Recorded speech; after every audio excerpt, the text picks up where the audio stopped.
medevac siege tank. Don't worry about the Vikings. Don't worry about the air. Use a couple extra scans and try to find a hole in TY. Okay, a scan here on TY's army. Kelliher, interested in engaging, decides to instead rotate around, possibly through the middle here. TY, I don't know if he can be broken or Tosis. He's looking pretty solid. But that being said, Kelliher is actually doing a great job macroing. I mean, he's definitely powering up. He's focusing really heavily on Marines, and he's got +2 attack on the way when +1 is not half done for TY. So there are advantages for Kelliher. You know, TY's position looks like a strong defensive, long game winning position, but right now I'm looking at how Kelliher is, how big the map is, how their cross spawns. I don't mind where he's at all. You know, something else to keep note of, Artosis, is like, Kelliher, I like the idea of what he's doing. It's just some of the things he's done, like how he's done it, not what he's trying to do, but some of the stuff he's, like the way he's executed some of that is problematic. But you're right. I mean, there's a supply lead. He just needs 1 or 2 good engages. And I think that he can definitely get those. Look at this. He's coming over here. Great Lures job in a few Marines. Yeah, great trapping there by Kelliher. Now, will he try to actually push through this bottom location? We're going to see.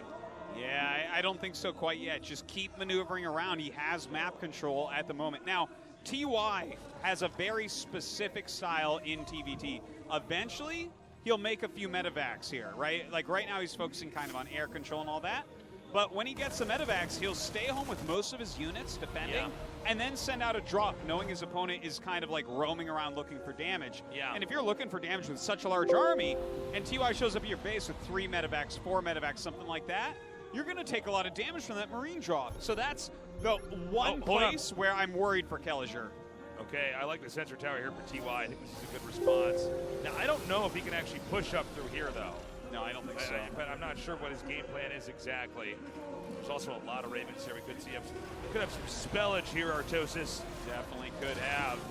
Ooh, the Liberator's kind of pushing everything back there for a moment. But, you know, Kelliher now taking another base. Again, another drop completely denied. Worth a try, I think, as he's getting close to max, but doesn't want to do that too many times. 1 medevac he's not going to feel at this supply, but you know what? He's taken a 4th base, continues to have map control, and where is TY at? Yeah, well, he's at 160. Well, he's getting some medevacs as well. So those drops will begin to exit by TY. He is going to start mixing it up very soon. I really appreciate how patient TY has been here. He's going to wait until he's all the way into the later part of the game where their supplies can start to actually balance out. Because Kelliher is still in a lead in that regard. Hold up. You're going to have an attack? No. Kelliher bouncing back off this. Moving back to the middle. TY's defensive position is super strong. Like, you're not going to break this right now. So, oh my God, a big drop being loaded up right now by Kelliher. He's going to come in here now, moving through the bottom. Now, I think Kelliher may try to draw some attention into the sensor tower over at the top. Yeah. And then try to drop over to this new base in the bottom center. Even scans it to really make it look like he's going. Here we go. Very nice move coming out of Kelliher. Can he get this command center? Yes, it looks like he can. Okay, great play. That was fantastic. Even takes out that other sensor tower that was down over there. Oh, Kelliher peeking in this location again, guys. Right now the Koreans are up 3 wins to the World All-Stars 0. But Kelliher may be able to turn this game around. This is one of the matches that we all kind of discounted going in. Kelliher's TVT has looked a bit shaky against Special, but here he is, and he continues to have a lead against TY. Kelliher, though, you know, he's got to be playing, I think, probably one of the most intense TVTs of his entire life, right? He managed to cripple TY a little bit early on, but now this game, hold on. Is he going to get that drop? Those are those 2 medevacs I've been talking about, Tasis. Yep. Here we go. He's going to get out there, and he can, like, deny this, or he can go for a bigger drop. Okay, looks like he does want to deny and try to harass at the same time. Most of Kelliher's army on the map. Oh, he has a planetary there, so shouldn't take too much damage at least. Okay, TY tries to move out and is immediately denied here. The bottom center base has been reclaimed. There's definitely enough tanks for that sensor tower. Not an easy way for Kelliher to get in there. TY finally meeting the same supply that his opponent has, Kelliher. Will TY now begin to push, possibly? Well, he's got everything almost sewn up tight. I'd like to see him just make sure he has enough missile turrets. That drops are going to be a bad idea for Kelliher. Yeah. And then, sure, start pushing out a little bit more. Kelliger, though, continues to load up these Doom Drops, continues to make command centers all over the map. Okay, here come those medevacs now. Is there enough to defend? Marines are stimming, tanks are sieging. Again, TY with the defender's advantage. We see Kelliger's supply beginning to plummet. Oh man, this drop was a brave one indeed from Kelliger. How much damage will it get done? Looks like he takes out the Liberators, so the siege tanks continue to damage, but TY will eventually clean it all up. Yeah, certainly he will. We saw some of those tanks actually hitting some of those SCVs, but the tanks were also dealing splash damage to themselves. And it looks like Kelliger has been shut down. And even though Kelliger is expanding at a very incredible rate, I'm not sure if he's going to be able to hang on. TY is so solid in this late game. But dude, he does have these two bases in the bottom left. Kelliger is getting kind of beastly. He is. He's macroing really, really well. He's got more workers than TY after that drop. He has a ton of command centers on the way. We'll see where he can go with this. And let's not forget, he's stayed ahead on upgrades for a long time. He's got 3-3 right now against +3 armor just starting for TY. Okay, Kelliger is still in control of the middle of the map. We have some Marines dropping over in this location. It's just been TY defending the whole time, but I think TY eventually is going to have to bite back. Yeah. By the way, I gotta say, I've never seen Kelliger kill it so hard with macro. Oh, he is. He's a complete beast. Dude, seriously, he has been one of the most dedicated players amongst the World All-Stars. Absolutely. Living in Korea for quite some time now.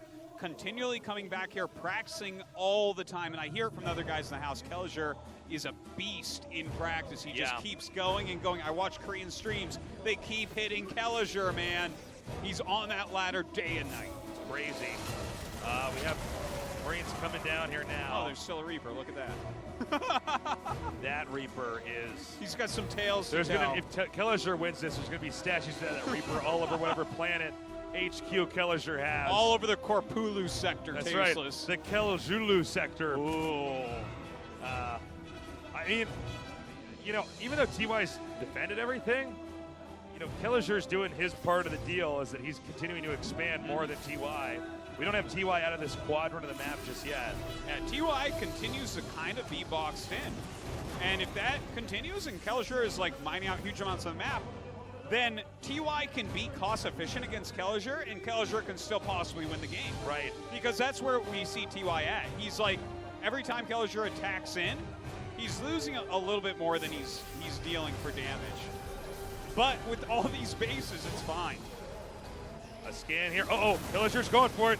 He better not go into that many siege tanks, so he's actually going to go around.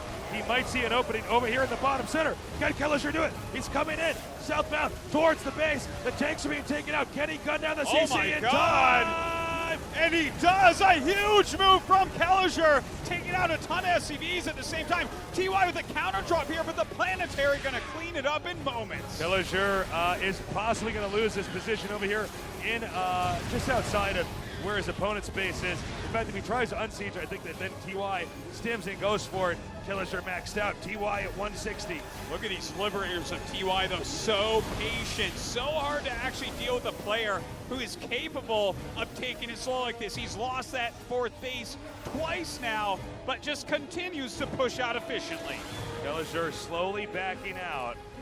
TY hungry to try to reclaim that bottom center or the center right, but he needs to get something and do it fast. Here we go. TY's moving out.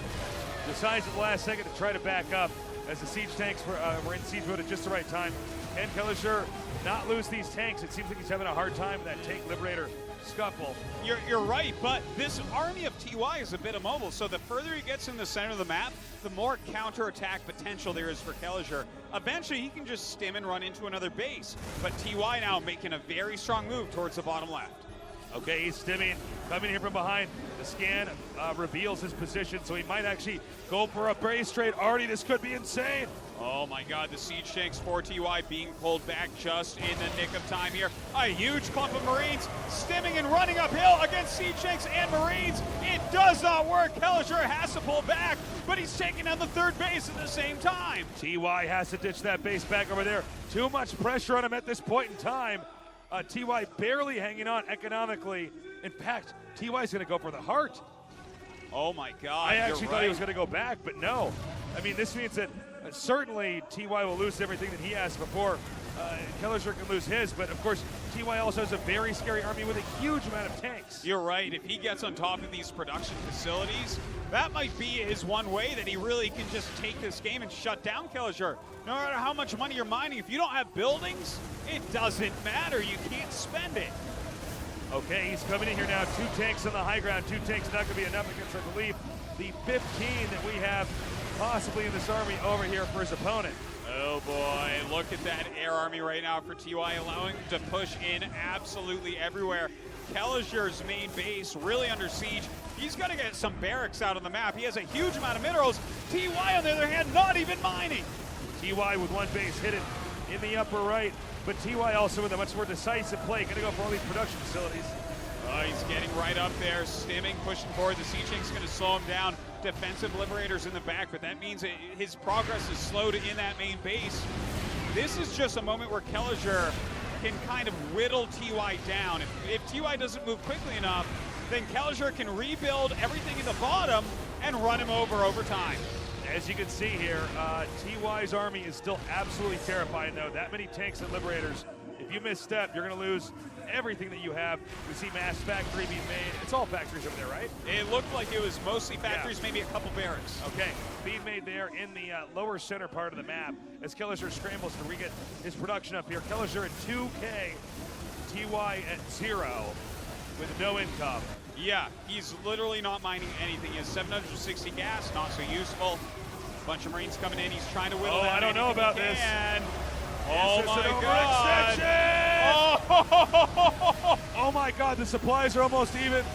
I'm looking at Stefano, and he does not look good right now. A crazy move right there by Kelliher. His Marines just falling quicker than I think I have ever seen. There was no need to do that. Oh man, he was not going to be able to break through there. He needs to get more units out, and he is producing. Let's not forget this. He's rebuilt a lot in the bottom of the map. But now TY's mining again. Oh no, he's not. Oh no, he's mining from the upper right. That's where some of that money's coming from. Yeah. He should have waited. He should have been more patient. Every time Terran has to set up siege tanks and Liberators, you can run away again. He's got enough on the map to continue to escape over and over and over. Instead, Kelliher, I think in a bit of an undisciplined fashion, just went for it. Well, this is a crazy game right now where I think he feels like he should be the victor, but he's still got to break this army. Okay, we're still waiting. I'm not clear on how much of an army really Kelliher has. If you look at the supplies right now, they're pretty even, except that TY has 4 workers. Kelliher has 42, which means he certainly should not have enough to recover here. Yeah. But TY's push continues to be strong. Some siege tanks being added in. But, oh God, this is his production area right now. Most of his buildings are right there in the center, and now some of them are under attack. TY coming through here, taking out these factories. Very important that Kelliher keeps these alive. Every unit for TY is so important. And no, yes! Oh, a very important pickoff. Only 1 Liberator left, which means pushing back these siege tanks will not be so easy ever again. We see this position up here. Oh my gosh, TY still not able to do anything. Kelliher barely mining right now. TY playing the game of his life, but is it going to be enough? Scan here. Dude, I think Kelliher is going to be able to take this. I think you're right. I think I doubted him too much for a second when he just tried to wipe out everything in the main. Well, he lost like 400 Marines for like damaging a Liberator or something. It was kind of crazy. There were so many tanks up there. If there was some way that Kelliher could take out the medevacs here for TY, he'd probably win the game automatically. Yeah. No way to drop and relocate. Well, Kelliher is relocating right now some of his units, seeing what he can get done. Let's not forget, TY's been mining a little bit from that hidden upper right base. So, does have some siege tanks and Marines at home still that he can reinforce with eventually. Very true. Okay, Kelliher comes in once again. That's a great kill. Yeah. Nothing here for TY now. But TY's not done yet. He's going to try to edge in and shoot down some of these tanks. TY is trying to win this game on the back of 1 Liberator poking siege tanks right now. Well, Kelliher may be too preoccupied. Each time these Liberators get at least 1 shot off on the tanks.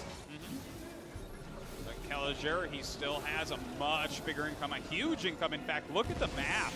This is refugee Terran we're watching right now, man. That's He's right. got command centers absolutely everywhere, being chased out of his parts of the map and having to expand elsewhere. TY's basically just got his main and this one outpost expansion. TY also starting to hit Kelliger in the bottom left with those Vikings landing. If Kelliger could just get the right angle to stem, he could go up there and kill the tanks. There's not a lot of Marines here for TY. Dude, TY right now, he is playing Rambo inside of the Starcraft 2 engine. All of his units so far behind enemy lines, surrounded by Kelliger, but still making headway. Okay, Kelliger loses 1 CC. TY still with many more he's going to have to destroy before he can come out as a victor here. Yeah, this is still a very uphill climb, even though we see TY making huge moves and doing a great job. Kelliger has a ton of siege tanks, a ton of Marines on the map, and just TY, like, hold up. Okay, I was going to say if he could actually manage to get those, looks like they're going to head up to the top here instead. Jeez. The forever supply block is what TY is going for here. The amount of supply depots he's going to do it, Artie. He's going for it. I don't know if he should, though. Oh, God. This is going to be bloody no matter what. Eventually, you got to go, right? I mean, Kelliger is at 155 supply now, so. Oh, this small Can he army. trap this? I'm not sure that he can, Artie. Oh, hold up. He's going to get him when they're sieging up. Oh, Kelliger is just so cautious this game. You know, the one thing he's not being cautious about, though, Tasteless, is scouting that base. I know. I mean, if TY's in this game, you have to assume. Wait, he does know about that, doesn't he? No, TY knows about Kelliger's base. Yeah. So, yeah. Oh, you're right. No, I'm sorry. Kelliger does not know about TY's. Yeah, that's pretty bad. Oh, my God. Even floating his command center to the base above. TY still with a chance. A siege tank in a dream. The thing is that Kelliger also realizes, you know, I mean, TY also realizes, okay, if I have enough money, I actually have a slightly bigger army now. The SCV Brutal. scouted. I bet Kelliger might be a little bit panicked right now. If TY can get up to that base and hold it, this game's going to go on for a while. Look at this single Cyclone that keeps locking on these Liberators. I absolutely love the ad of that right now.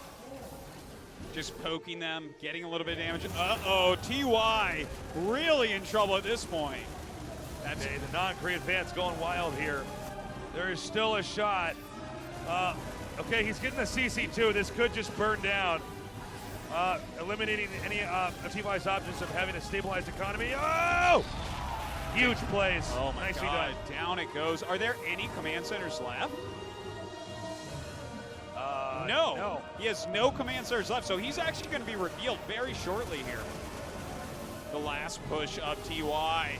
He's got nothing left. Tasteless only 25 minerals. Okay, here we go. Getting the Liberators. He gets that last one. He's going to be up to the siege tanks to try to push out here. I think at this point, TY's looking for a draw. Yeah, might as well. And if there's anybody that can do it, it would be TY. He could somehow get all the command centers. Kelliger, but little does he know. How many Kelliger command centers are left? He's made so many this game. By the way, it is still TY with a slightly better army. He's got the Vikings here he can spot with. He's actually, you know, keep in mind some of the supply is made up of workers, which Kelliger has more of. The SCVs for TY are basically paperweights. Yeah, Kelliger still has more units, but it's mostly these Marines that we see are having kind of a hard time. Has to be careful still. If he is to lose this game, what a comeback from TY. Okay, again, the Vikings just poking out here. The Vikings giving that vision advantage, excuse me. Look at this, the mass building migration coming up to join the army. You may as well have them nearby. Everything revealed. Oh, it's a nail-biter over here for the non-Korean players. Team World, as they know, Kelliger has to win this, or their only chance is to get a draw until we go to the tiebreaker match. And TY continuing to push. Look at this. He's just whittling Marines down. Kelliger not making powerful moves. It seems like he's afraid. Look, there's like 5 siege tanks alone, no air cover. There's one siege tank keeping his entire army back here. I think that Kelliger has freaked himself out, Artosis. Yeah, I think you're right. I think he's like, oh my God, I'm going to beat TY and everybody's relying on me, but I can't actually do it. He doesn't have any money and somehow I can't stop him. This Oh is my like, God. oh no! Look at T.Y. bring up the sea shakes. Oh, this is so crazy right now. Ty is doing the impossible. Kelliher, he just has to get through this game. He just has to get through this game. He just has to stop that army. That's the only thing he can do. The rest of the world is relying on Kelliher. I don't know if he can do it, Artosis. T.Y. pushing forward, only a few Marines left over. Those siege shanks are going to be unbelievably hard to break. 8 siege shanks against 7, but only 5 Oh, Marines here we go. left. He can step. He can go for it. He did it. GG. It's yes. Done. Kelliher knocking out T.Y. Up is down, left is right, and Kelliher beats one of the finalists for the whole tournament. Artosis, I believe by the transitive properties, Kelliher is now the champion of GSL versus the world. That's right. That's how it works. He actually just won it all. Yeah. Oh, man. Wow, that was such an insane game. That was crazy. I'm incredibly happy for Kelliher. I'm really happy for the World All-Stars as well, but damn, you got to give an insane amount of kudos there to TY, because if that's what it takes to beat that guy in the TVT, unreal. Like, I have goosebumps. That was so good. I really want to see like the numbers of that game, units lost, because I feel like Kelliher mined like 3 times as much. Yeah. TY is a machine. Congrats to Kelliher, but in a weird way, it makes me more hyped for the finals and a little bit worried for innovation. I was like, yeah. Because TY was way behind. It was really bad. And then he was like, hold my beer. And he just went out there and started doing stuff.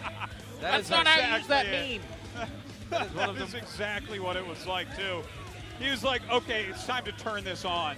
This guy was rubbing together 2 pennies to make a nickel, man. That was crazy. And you guys cast it incredibly well, by the way. It goes without saying, you know. Thank you. Well, thanks for giving us the chance, guys. I mean, you too. Shucks. I wanted to give it to you. I felt like you guys earned it. You know, it's Look, give him a go. See here what in they this got. here in this best of 8. I want let's give Taste. Let's open the closet, pull out Tastosis, and see what happens. You know what I mean? Yeah. I mean, I believe it will be going back to you guys pretty soon here. Yeah. And I mean, I love your duo as well. I mean, we have Pinky and the Brain here. I'm not sure what to call you, but you know, Pinky and the Brain in one. You just butchered your own saying. Yeah. Well, he's wearing a pink shirt and he's got the brains, right? So like, listen, Mustard Man, you tone it down, okay? I gotta say, I am so blown away by how long Ty was not mining and still managed to pull it off. We're gonna go to a short break. When we come back, we'll continue on with the GSL versus the world.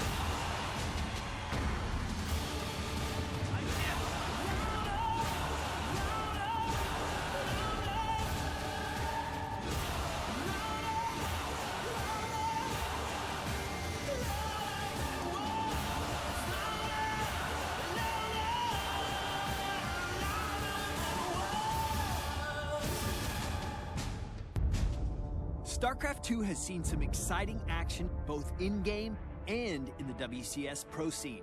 But today, we want to walk you through a new initiative that will tie these 2 experiences together like never before. Introducing the Starcraft 2 War Chest. War Chest is an exciting new way to engage with Starcraft 2 that will give you early access to in-game items for all 3 races at a remarkably low cost, while simultaneously supporting the Starcraft 2 esports scene. The rewards include dozens of items like skins, decals, sprays, portraits, and emoticons. Here's how it works. War Chest is divided into 3 progression paths, 1 for each race. You can purchase access to each path separately or as a bundle. It's completely up to you. Regardless of your choice, owning a war chest immediately grants you rewards in StarCraft 2 and across other Blizzard titles. Next, simply playing games in StarCraft 2, both multiplayer and co-op, will grant experience to unlock more rewards inside each war chest phase. Over the next 3 months, additional phases will open up, heralded by new issues of StarCraft 2 Shadow Wars, a comic covering the years after the Nova Covert Ops storyline. Each phase will allow you to continue to progress your war chest and unlock additional rewards until the event concludes with the StarCraft 2 World Championships at BlizzCon. 25% of all War Chest purchases go directly to Starcraft 2 esports. The first $200,000 will be added to the $500,000 BlizzCon 2017 prize pool. And any additional contributions beyond that will be invested into operational support for the 2017-2018 seasons. Experience gained for your War Chest is mirrored across all races, whether you've chosen to unlock them or not. Should you choose to focus on a single race out of the gate and change your mind later to unlock the rest, you will immediately gain retroactive access to the rewards relevant to your progress. There's a lot more to say about War Chest, and you may have additional questions, so don't hesitate to check out the blog over on the StarCraft 2 website for more details, or reach out to us with your questions on social media. We couldn't be more excited about what the War Chest is bringing to StarCraft 2, but let us know what you think and which unlock path you've got your eye on. Thanks for watching, and we'll see you in game.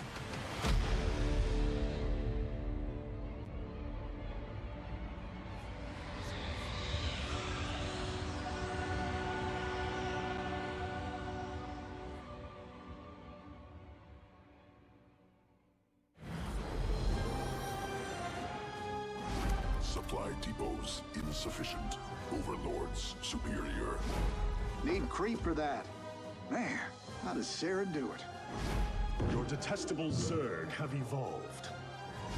Nuclear missile ready. That takes me back. I would warp in more Kylons if I were you. Mutation complete. Man, I wish I hadn't seen that. You have to place that thing on creep. You're engaging the opponent. Time to raise your APM.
봄꽃책에서 듣다. 있는 그대로 맑고 깨끗하게 피어나라고 겨울을 이겨낸 봄꽃이 내게 말했다. 맑고 깨끗한 칠성사이다.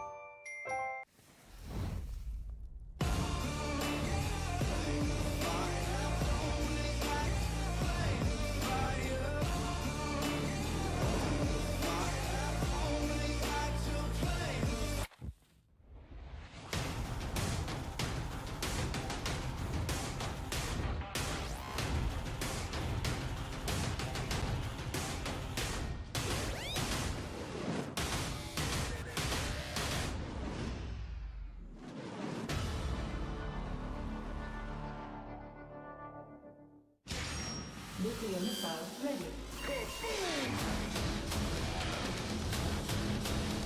We're back at the GSL versus the world. There is hope. The dream is alive. His name is Kalizer. The god of all StarCraft players outside of Korea has smiled upon us today. But is he still a merciful god? Will we have another win? Kalizer actually, in all seriousness, in an upset, actually beats TY. Yeah. He did not manage to do so in his match against Hero. I think we were all looking at these first 4 games and we were like, well, the first one is possible, the next 2 have to be wins for the world, and then Kalizer probably doesn't have a shot. Well, we were all wrong. The first 3. It's the opposite. Yeah. But well, I mean, the dream is still alive, sort of, right now. Our predictions are a mirror, just like the matches. Nice. Wow. Nicely Nicely done. done. Yeah. Next, up next is Beyond versus Special. Guys, give Special your energy. He's going to need your powers. I like this. We're making a spirit bomb. Special says his best matchup is TVT. Yeah. We saw Beyond look very mortal against Innovation. I believe it. It can happen. I totally believe it. Special has, I think, a better style of TVT overall than Beyond. Okay. Like, Beyond is a superhuman. Of course, he can always beat anybody. But just looking at the match of the way they play, I like Special for this match. And how funny would it be if it's actually the foreign Terrans carrying us in a World All-Star match? Oh, The that'd be one thing that crazy. we've never really praised, we always talked about Yeah. the foreign Protoss Yeah. and the foreign Zergs. Would be very cool if it's actually the Terrans that will deliver here. That would be nice. But it's going to be very hard, I think. It might For be once. ushering in a new era here. Yeah. It's time Damn. for the foreign Terrans. That last game, though, like I still cannot believe how well TY was playing while being so far behind. That is like the most impressive loss I've ever seen in my life. Yeah. If that makes any sense, like that is an Well, insane he performance. got inside of Kelliger's head eventually. There was like one siege shank. You what? No. There was like one siege shank holding off like 30 Marines at the end. Kelliger's like, I can't do this. I think some of that was definitely psychological. Kelser's like, oh my God, I've got him, and if I mess up, it's all over. Yeah, the funny thing is, multiple times he was really far ahead, and then he made moves and made it closer, and then once it got sort of close, that's when he made great moves again. Yeah. So he got Yeah. much further ahead, and then it got close again. I was losing it. It was insane game, but also insane performance by TY, but a great victory for Kalazur. Is That's some money as TY well. more reminiscent of Bean or Ender for you, Dan? Bean or Ender?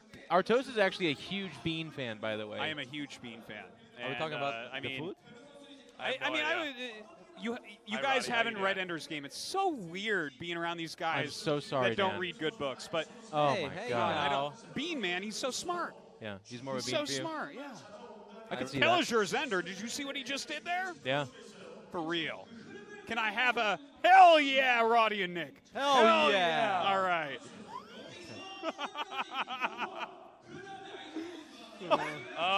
We're almost ready to get this What match was- going. It's going to be on Abyssal Reef. Anything you think Special needs to watch out for specifically on this? His You opponent. guys are hilarious, by the way. We've had a I couple love of- that not only did you do that and talk about something we don't know, but you're on opposite sides of us. So we're How do you literally- not know Ender's We're literally Game? stuck I saw in the, the middle. movie. I saw the movie, but it wasn't that great or memorable. No, the movie was not that great. You're right about that. But what were- Nick's like, can we talk about Battletoads real quick, please? Yeah. Okay? Is he the red toad I like or the green purple one? toad. Yeah. Like, there's no purple There's toad. no Better with Purple a toad. bow staff? Never Oh. knew that talking about StarCraft on a StarCraft cast was this hard. But when I have you guys Welcome around to me, Korea, buddy. This is how we do. it's like, you know, you want to talk about liberation. It's like Battletoads, end this game. Can I do get a like- hell yeah? It's like, I want to say.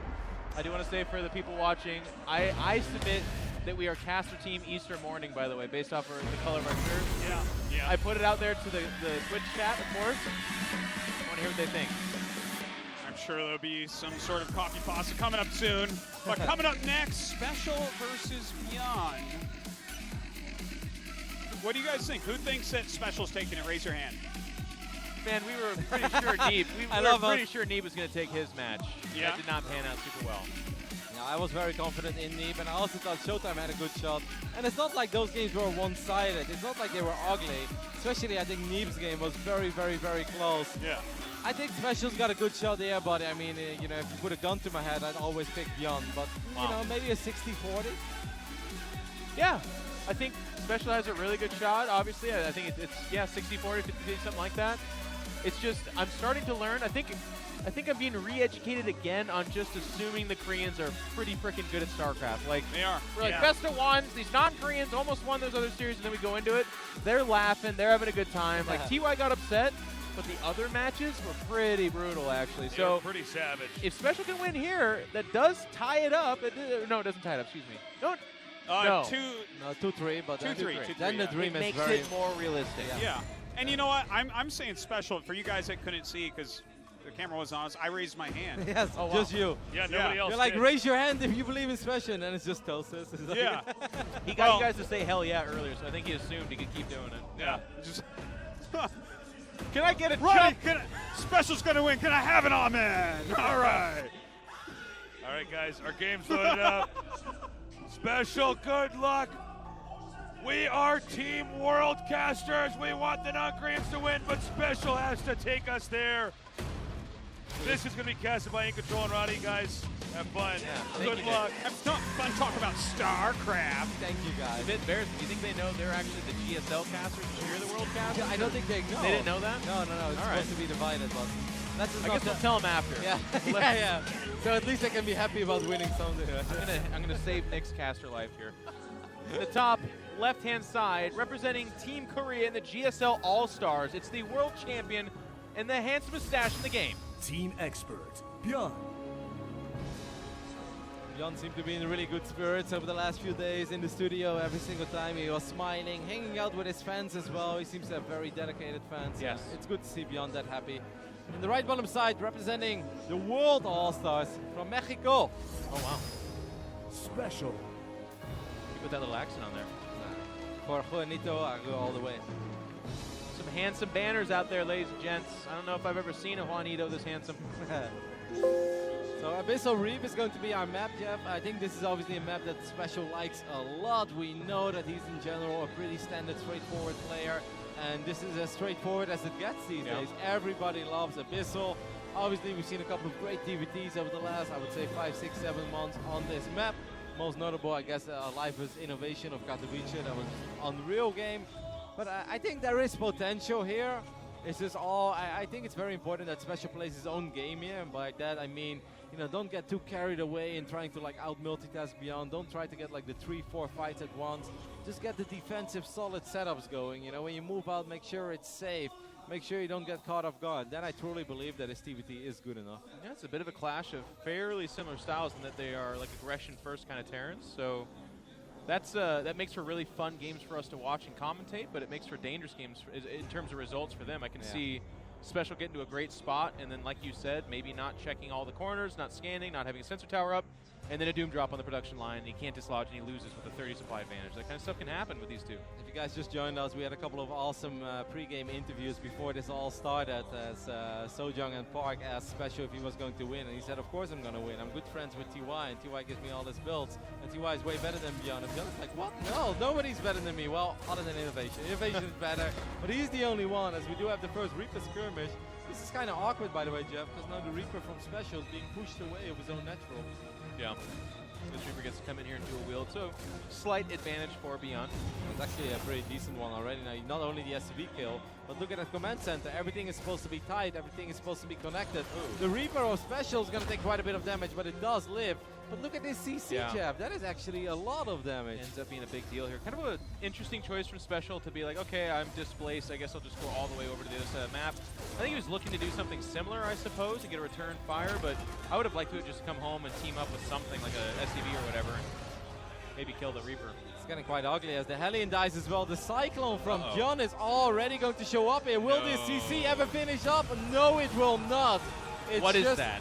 It's just the wrapping paper. That's what it is. 1 second, maybe? It could be actually like a full. But then, holy cow. And it actually could die. The Cyclone has such high DPS that he needs to get his butt out there. He needs to get everything here. Well, with 4 Marines, I guess it's going to be all right. The Reapers are going to be a little bit annoying here. A couple of these Marines do take a lot of damage. Good micro there, though, by Special as he gets the Reaper. Oh, this is good, though. A full scout sees the tech on the starport. And he got 2 SCV kills with that Reaper, apparently. Not bad. That is very nice. His CC is burning. That's never a good sign. Let's hope he does notice in time. Tech Lab. I literally forgot. You were on your own there for 5 seconds. I did search my library of a brain. Nice. Scouts out, sees everything. And there is actually, it's worth noting, Beyond CC is way late as well, because that's the opening. So as long as he deflects the Banshee. Can he please, like, continue repairing this? I guess it's not burning, Brett. It's burning down. No. Look at the HP, Jeff. That's fair. You don't even count it, you know?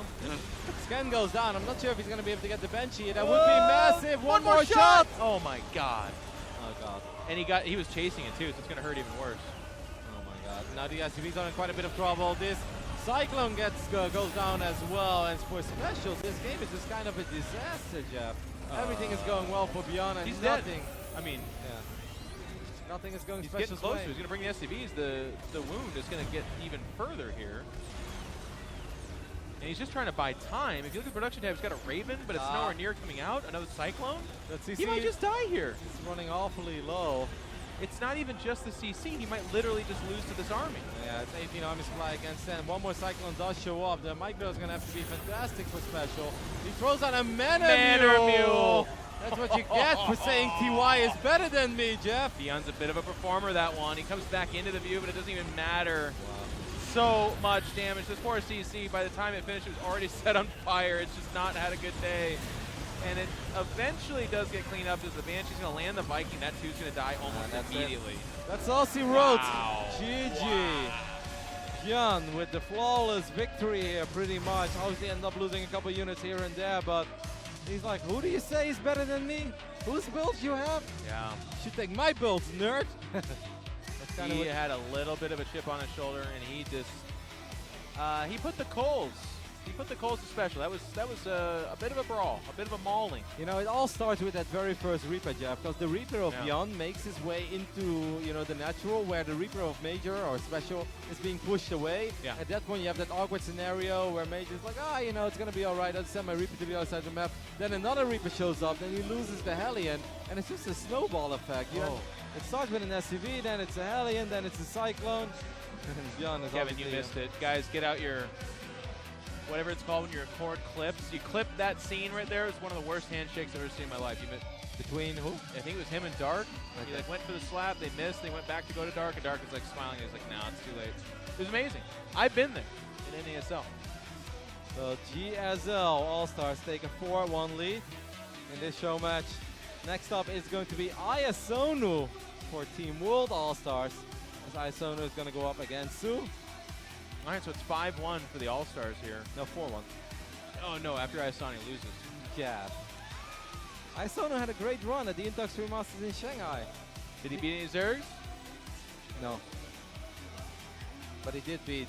Sue looked good in DVZ. Yeah, I know he did. He looked really on fire. He made Dark look kind of powerless in that quarterfinals. He kind of did there.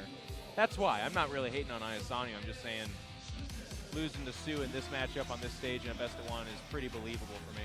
Odyssey is a map that we saw Sue perform on already as well, and he looked solid on it. Look at Coach Stefano, though. He's got that piece of paper. He's going over to him. He's coaching him up. He's really working. He's taking it quite serious. Nesty on the other end. Every shot of Nesty looks like he's falling further and further asleep. He's like... Nesty's like, why am I here again? Like, they were going to win with or without me, guys. Like, that was really not necessary for you guys to bring me here. But I don't even know these guys. I've got a good spot. By the time they were playing, I was already a GSL champion. Was there anybody? I guess Beyond was already playing when Nesty was winning. But even then, he was not what he is now. No, of course not. But he was around. Yeah. Hero came up a little bit later, obviously. Stats as well. I'm trying to think. I don't think any of them really, right? No? Maybe Dark. Dark's been around for a while. Dark. Yeah, he's been in GSL for 10 seasons in a row, but Nesty was there like 19 seasons ago. So yeah. I think that Dark actually has an ST award.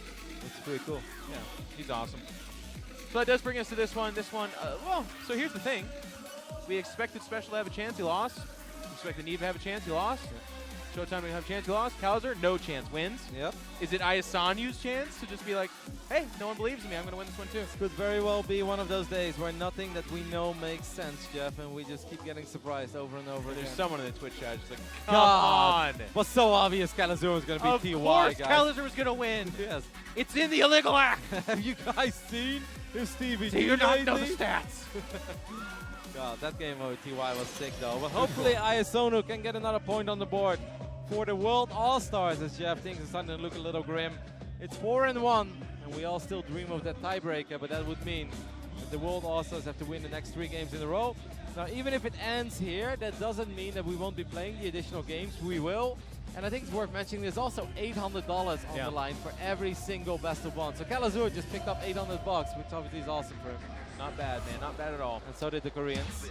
Well, here we go. The guy that doesn't know what it's like to not be. Oh, I see. Okay.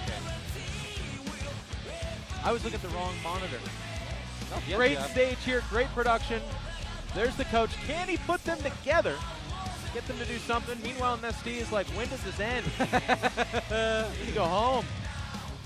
Well, here we are on the top left-hand side. Your second place GSL finisher basically forever. It is.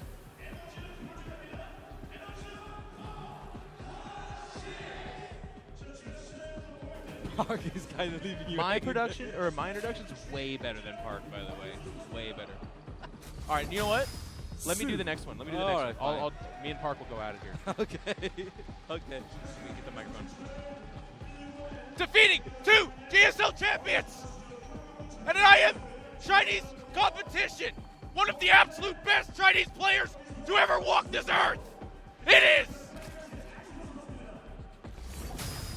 Invictus Gaming, Isonu. I'll let you be the judge, Kevin. What do you got, Park? I think one apiece. I think you guys All right, need to sell accept it. that. You guys need to sell it in a decider later on For both winners. I like it too because it's like mega hyped and they show Ayasani and he's over there like, oh shit, StarCraft. Sorry, just falling asleep.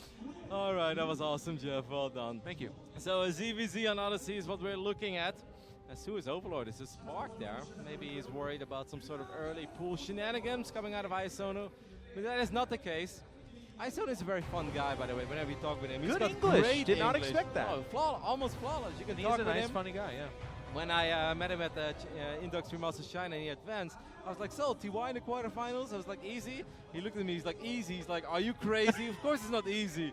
And I was like, okay, I'm sorry, mate. And today I asked him about the ZVZ and he's like, oh, he's like, best of one. He's like, maybe it's possible.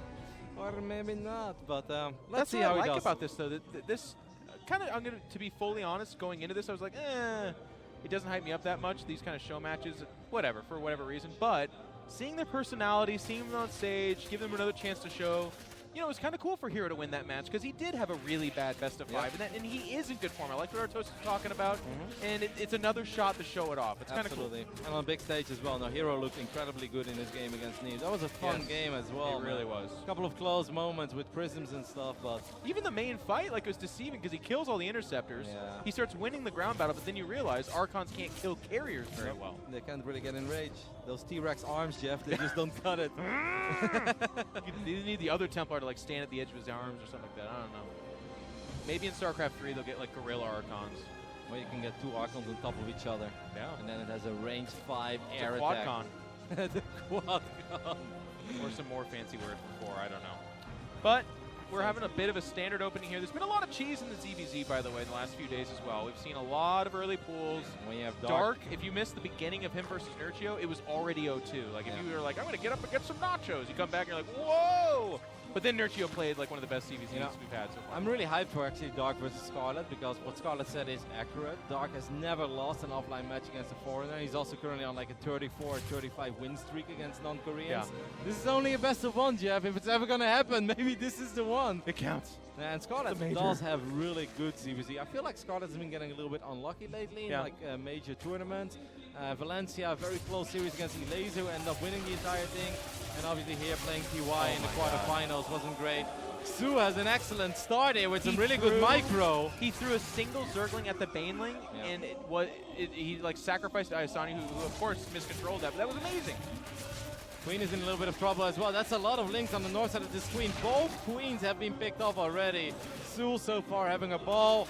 Isono already in quite a bit of trouble as he's going to lose mining time. Where are those links, Jeff? It's going to take forever. The drones are not mining right now, by the way. They're on follow. It's just bad. He's lost both the Queens. You can already see it in the army supply. It's 20 to 10. It looks like eventually Ayasani will go ahead and quote-unquote clean this up. He's going to start teching beyond this. The one thing I do like for him, Kevin, is he's taking the gold base. Yeah, I think that's a bit of a...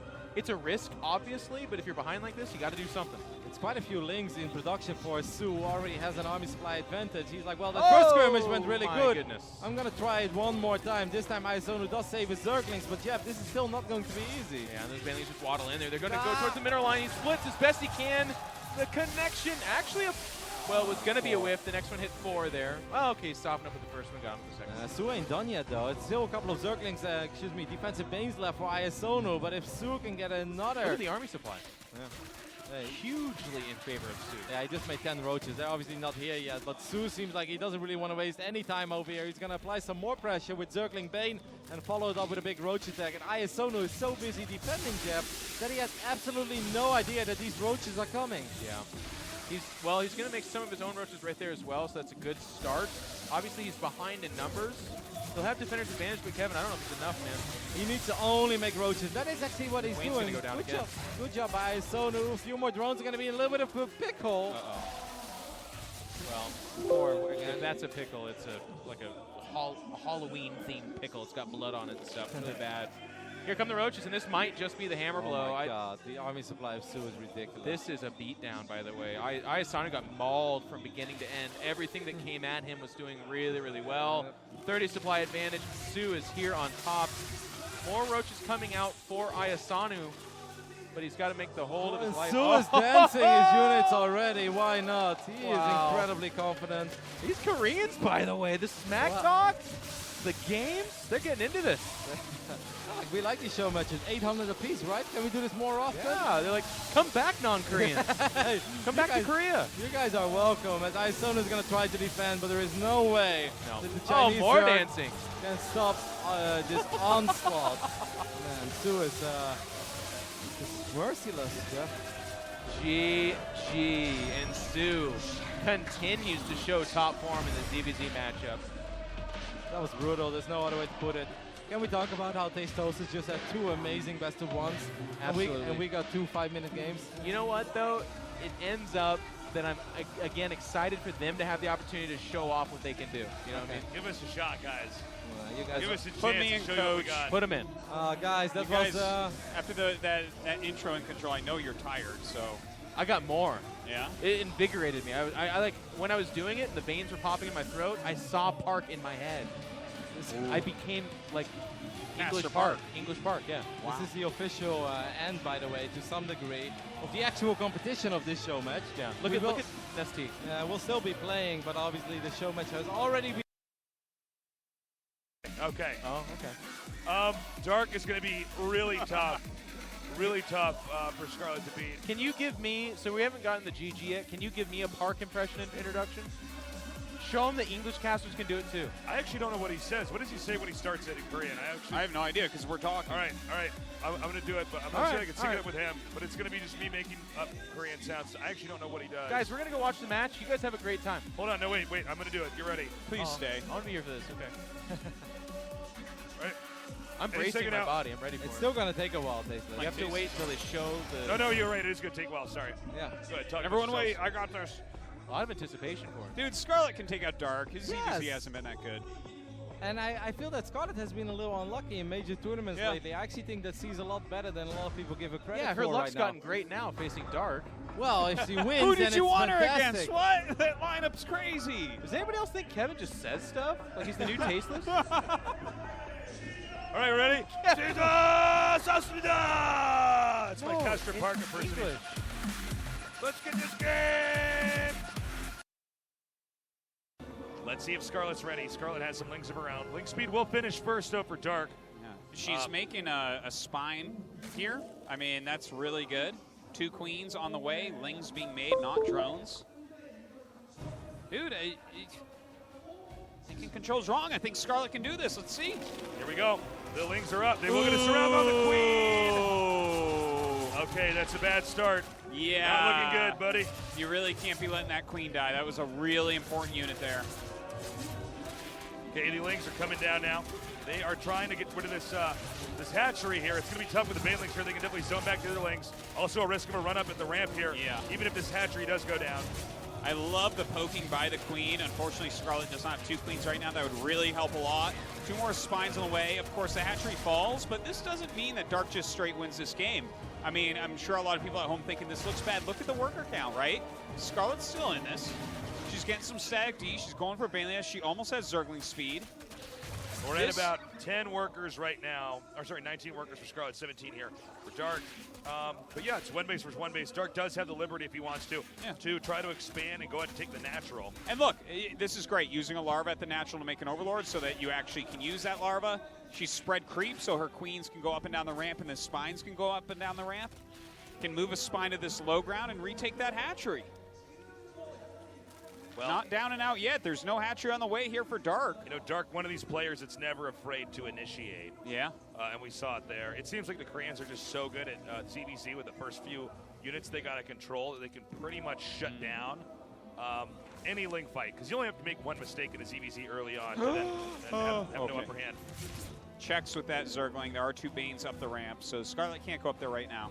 I love that she's getting Carapace as well. I Carapace, love that too. I just love. Yes, dude. Carapace, you're doing a Zergling battle. One player has Carapace, the other does not. Carapace user wins by far. It is so powerful here. Good against Banelings, good against Lings. We have the Queens now driving back. The few Lings of Dark with the Banelings coming up here. Dark simply has to retreat. He cannot engage. Scarlet's starting to stabilize here. Yeah, pushing down. She really wants to kill off that Queen. The transfuse right there. Yeah, I think that Scarlet pretty well drew out Dark a little bit there. Yeah, Dark wasting some of those links. He's got a good amount of links in the back. You know, this is always a technique you can use in TVZ is to have some links in the front harass while you actually pull up a lot more in the back. Scarlet very much about getting that Overlord. Does end up killing it off. Oh! It's not too bad. Kills off these Lings. And look, okay, so let's take stock right now. Dark is up a few drones at the moment. Their hatcheries are going to finish at about the same time, but that +1 Carapace is worth a lot. I think Scarlet's not even looking to make drones. I think she wants to attack with this. If you have Ling Bane... So it's going to be a timing. Yeah, like with +1 Carapace, it's just so powerful.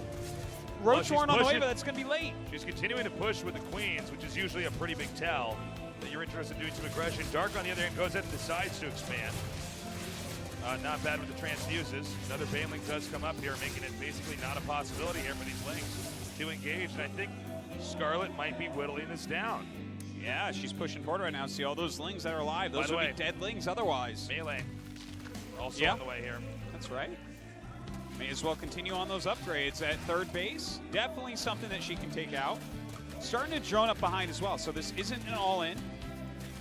Just as our friend Noah would say, a designated pressure. Okay, we have the Banelings coming down here now. Try to pressure these other Lings. Good exchange there for Dark. Yeah. Gotta be careful. That was rough. You can't be losing 3 Banelings just like that. She really does need those alive. Overextension here with that 1 Baneling means it will not be able to be utilized there. The armor upgrade is done here for Scarlet, but she's not able to really salvage this situation. Yeah, this was really rough. Like losing those Banes, that was a great defensive move by Dark and just a slight miss micro there by Scarlet. So I feel like that really did her. And now with that third base up, Dark should be feeling pretty happy about his position. But Scarlet's third is not that far behind. She's been droning. There's roaches out though, which is going to make this a bit harder. Okay, you can see now these Lings have been gunned down. Scarlet's still trying to put some pressure on that third hatch. Dark's not mining from it yet, but Dark seems to be interested in having some pressure of his own. Baneling's coming up right now, trying to go towards that mineral line, but with the Queens in spine, he'll wait a little bit. The Roach is coming as well. Wow, Roach Ravager. This is going to be pretty good. Those Banelings can keep Lings off of his army. Yeah, and with the 1-1 upgrades here for those Lings for Scarlet, because attacks about just now finished, I don't think it's going to be helpful at all. In fact, I think Dark just wins this game. You give Dark any situation CVZ, and he engineers a lead. He's just absolutely brilliant. He is a brilliant Zerg. There's no question there, Tasis. I can't argue with that. Pushing forward now. Scarlet having to pull the drones. Not a good situation for our world player. Okay, as you can see here, this game is basically over. Dark on another level in ZVZ here. Completely crushing Scarlet, who I believe is now... Got good upgrades. He's got a very solid drone count at 72. When you look at how much money and energy and supply it costs Serral to try to reclaim that main location so he could still mine from his expansions and everything else like that, you know, how is Serral going to have the muscle to then go back and fight innovation on the left side of the map? Well, I think he stays defensive just for a little bit here. He needs to fix up his composition a little bit. He's adding some corruptors. He's re-droning. Has these infestors out with the burrow movement. We haven't seen any yet, so they might not be fresh in Innovation's mind. It's still doable for Serral, even though Innovation has made some fantastic moves in the last couple minutes. Okay, we see the stim coming across the map now.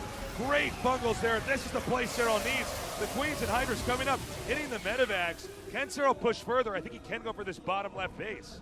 Yeah, if he picks one off, that would be really nice. I think he's afraid because his creep spread is not down there. His Queens can't quite help out. But he's going to have to make a strong move at some point. You can't just sit here on half map versus half map because Innovation continues to build up that Liberator count. But I am a little bit nervous for Innovation too, now that I say that, because like he's just making Bio and Liberators. We don't see any Ghosts or anything like that. He might be deciding he doesn't need Ghosts, which would be a little bit weird, but maybe he sees something we don't see yet. Yeah. Ghosts coming out really do scare me a little bit. It's going to be hard to interrupt them at all.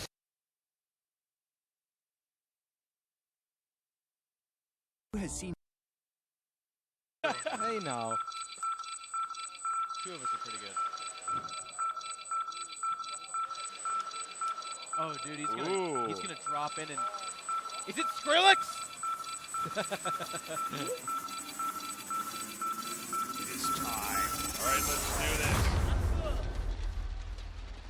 DJ Mike Morheim. You notice Innovation did not bow at all to TY when he shook that hand. No, man. He thinks he's winning 4-1 as well, Tasteless. You and Innovation agree on that. His body language says more than his mouth ever will. Innovation. I just can't see him losing. This guy is so consistent. We're going to take a look at a short video, and after that, we'll be getting these matches started. So stay tuned. Also, tell your friends by my name. Jeez, I'm about to parkour over this caster desk and into the camera. That's why you're here, Artosis. Oh my God. Map number 1 is going to be Newkirk Precinct. You think we're going to end up with a long game on this one? Yeah. We've had a lot of them. No, he's not wrong. Yeah. There's a very we've good had a chance lot of drawn-out games here.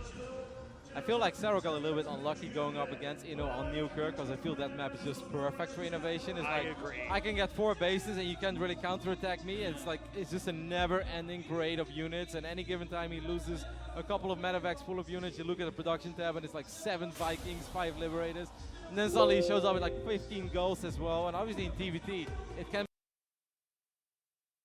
Before we go too deep into this game, I just want to say, Jeff, I totally agree. I think the last 4 days have been awesome. Yes. I truly love the production of this tournament. It really feels almost special for us to be here. You know, I casted Indox Masters Gyeonggi last year, which was obviously cool as well, but it wasn't really INSO. It wasn't, It wasn't GSL, to be honest. Yeah, right? it wasn't GSL. It was another Indox 3 Masters, which obviously are great events, but this feels different, awesome to be part of. And yeah, time flew by. I'm almost sad it's already over. It's grand finals. Are you kidding me, Jeff? I tweeted that out the other day as well. It's like for us, Korea is the mecca of StarCraft.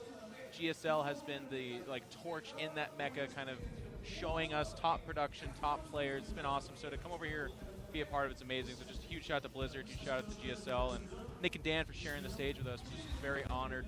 And hopefully, we've been hyping this up. The level of play from Innovation and TY has been spectacular. But there's always that inner pessimist in me that's like, careful, because some of the most hyped up matches I've ever done just flop on their face. Jeff, I don't think it's going to happen. Let it go. Let it go, Jeff. All right. Should I just feel it? Should I Yes, be no, excited? you should absolutely feel it. And if you're wrong, then you can just blame me. Okay. It's totally okay. You can just say, I was pessimistic, but Roddy told me it was going to be the greatest grand finals I'll do it. of all time. Just put all the blame on me. I've got really good hopes for this series. I think we had a couple of very good games already today. Yeah. Obviously, a few one-sided bops. But I love the PvP between Neep and Hero. I love TY against Kalazur, and I love Zero Innovation. And hopefully we have a few more incredibly memorable games here in the grand finals. Not to harp on it too much, but I love the personality from both sides. We give Sterile and some of these guys crap for not showing us too much personality, but they tried, and they really did. And the Koreans were really lovable. It was really fun. It's just been such a great event. Yeah. All right, so we got a Tech Lab switch going on that starport for Innovation. We're going to have a Cloak Banshee, most likely. Sometimes you go Raven here, but I kind of feel the Banshee. And we have a starport as well for TY, but I think he's got the faster expansion, so yeah, it's going to be more of the defensive variety. This is getting kind of back to Wings of Liberty TVT a little bit. Could very well be a Raven opening for TY to counter the Banshee opening from Innovation that we have. This one Reaper is going to be caught in the right top side of the map. The Reapers from Innovation will finish it off. So TY is going to have to be a little bit careful. He does have the defensive mine and a decent amount of Marines there, but with the Cloak Bench, he's heading towards his main as well. I'm a tiny bit worried because TY is actually getting a medevac, Jeff. He was thinking about being aggressive, I guess. He has that Widow Mine there, which can hit up a couple of those units, and if they're clumped, it just makes it so they can't be offensive at all. But he's going wide left on this. Oh, he's still. Oh, no, he skirts by it. So this mineral line is quite exposed right now. The Widow Mine was out of position. I do like that he's repositioning it almost immediately, but a very risky move here by TY to send these Marines to the other side of the map. We'll see how it plays out. Good micro so far as Marines. He does have a tank, but don't forget about that Banshee that's heading toward the other side of the map as well. Yeah, and the medevac. I mean, it's so typical for these guys. We're going to have dual action here. There is a Cyclone that's going to attempt to clean it up, but he's actually picking up the wounded Marines, and that medevac goes for a full lift and is going to relocate. 10 seconds to cloak, Jeff. Not really that much detection, not that much anti-air at home. Let's not forget about that. I mean, he didn't open up with a Viking or something. He does build a Viking right now, but I think that's the very first. He still doesn't have a Raven. That Banshee is going to be incredibly problematic for TY. He shows up, it's going to score a kill, presumably. Meanwhile, the Marines of TY doing what they can to get back here in the main mineral line. The Banshee's going to show up, and as Rotterdam talked about, just a few Marines here. That's a scam, but it's not going to be a dead Banshee. It's going to back off, go behind the mineral field. There's no missile turret here. There's no Widow Mine.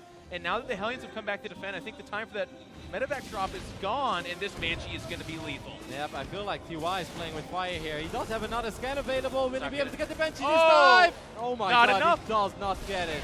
Well, he did have some energy saved up. It's a third scan. Well done, though, that he saved the energy up, because if you don't have the energy right there. But now one more is going to show up. Obviously, the eBay ain't done yet, and TY is definitely falling behind. Yeah, it's going to get bad here. He actually picks up somebody who's there to save their lives since he's costing them SCVs. And this Banshee is just taking a tour of death. There's that scan. It needs to be enough. It's not going to be enough. It gets outside of that, and it's going to be another. So this will be a fifth scan to kill 2 Banshees. Yeah, I was going to wait for the Raven, but it's still going to take like 25 seconds. I'm not exactly sure what TY. He's hiding the tanks. He doesn't want to reveal the fact. I think that he has 2 tanks. Yeah. There's no way that this Banshee would ever attempt to kill the tanks, so maybe he wants to catch Innovation off guard. Some nice misinformation, I guess. Yeah, but Innovation is buying a ridiculous amount of time for himself. He's sending more Banshees to the other side of the map, because why not, Jeff? They've all been very, very successful so far. Yeah. And I don't even think there is a missile turret right now in the main mineral line of TY. Okay, there's one actually. It just finished off. So that's good news at least. Yeah, TY's in that weird spot where he's like falling behind. So one of the ways you can just kind of guess, oh, he won't send a third Banshee. Well, he does. But like you said, there is that missile turret. And the Natural's going to get attacked here as well. He's picked up the Marines. Should be able to drop on top of him. He actually just scoots away. Is he going to use an auto turret? I guess. Yes. And it does die there. So actually, that's really fortunate. If Innovation was really on top of his control, he definitely could have dodged it. But in the end of the day, this was a fantastic opening for Innovation. He's up 20 workers. That is an insane amount of workers to be up in TVT. Just 7 minutes into the game. Kevin, I think it was questionable at TY to pick up the very first Marines, because when you're trying to out-multitask, not just Innovation, but you also... Okay, that is a good connection on the mine. Those are 20 Innovation SCVs, by the way. They might as well be 40. Yeah, but it's just an incredibly rough position to be in when your opponent has cloaked Banshees and you don't have all the detection yet at home. Then it just becomes an unfair battle of multitasking. And obviously, Innovation pulled quite far ahead in this game. Love this. A lot of people even forget that your Vikings can land. Remember, this big interaction here. TY's he's just going to fight. I mean, that's it. You're going to lose that army. He's going to land the Vikings and do what he can. The Marines buffering. Good micro with that medevac, though. Excuse me. And that's exactly what he does. Does a pretty decent job there in the end, but he lost so many units. It's safe to say that TY needed to do quite a bit more with this push. He knows it as well. That last tank is going to fall, and Innovation will pick up game number 1 with some excellent cloak Banshee arrest. And I'll tell you what, so, I mean, we looked at this and we're like, wow, Innovation's mechanics and his raw macro specialty. But at the end of the day, it's his strategy and his execution of said strategy that gives him an overwhelming win against TY. TY was fighting for his life basically from minute 1. I think that TY maybe hoped that it was only going to be a single Banshee or a top 2 Banshees. So then he's like, all right, you're going to do some damage, but I'm going to do more damage on the other side of the map with my Marines and my micro potential of the medevac. But Innovation just kept rallying Cloak Banshee after Cloak Banshee. And obviously TY got unlucky once or twice with a scan where he fell 1 hit short of finishing off that unit. So Innovation picks up a pretty quick and clean game number 1. But we are playing a best of 7, Jeff. No man overboard just yet. There is time. There's time to recover from that. But this is kind of why it was, when we did our predictions, we talked about who we feel is going where. Innovation has just looked very good. The worst game he's shown so far was his win in this GSO versus the World match. And even that was really good, obviously. Everything else has just been a landslide. Yeah, well, I think Abyssal Reef, which is going to be our second map in this Grand Finals, is a map that suits TY maybe a little bit better. It's a little bit more compact. Eventually, you're going to be able to have more counterattacks as well. And above all, I think positioning is incredibly key on this map with all the high ground, low ground that we've got going on Abyssal. Newkirk, I just felt had innovation written all over it in every single matchup. Like, I don't see any matchup where, wouldn't be good on Newkirk. But I think Abyssal is a map that's maybe a little bit better for TY, I believe, Yeah. I don't know. I was, part of the reason I was kind of snickering and stuff like that before when we were doing the pre-match talk is I think a lot of the conventions we put these guys in, forget about it. They're just playing to win. It's $40,000 for first place. Tate's talking about how it's going to be a long first map on Newkirk. Nope, it was like 9 minutes. Because these guys aren't playing TVT necessarily. They're playing Innovation versus TY. They're going to do whatever they can to win that. Obviously, they've got a lot of history with each other on the ladder as well. Those are things that we cannot possibly be aware of. But I'm sure, Jeff, that we are going to have a couple of great games. As we are loading into game number 2, right bottom side, it is Innovation. God, that timing was perfect, Rowdy. Mr. Park, he's so fast. Sometimes he takes his time, and sometimes he just rushes it out. We're just living in this world, man. And of course, there's a shot of innovation. His opponent needing your support. Let's tie it up. The top left. Splice TY. This guy has also looked very good, dropping nukes on Neeb. And we were joking about it. He gets, let's put this out there because I think we haven't said it enough. The reason why he looked so impressive in his loss was because he got cheese, fell way behind, and then was able to just make almost every choice correctly following that and make it really close.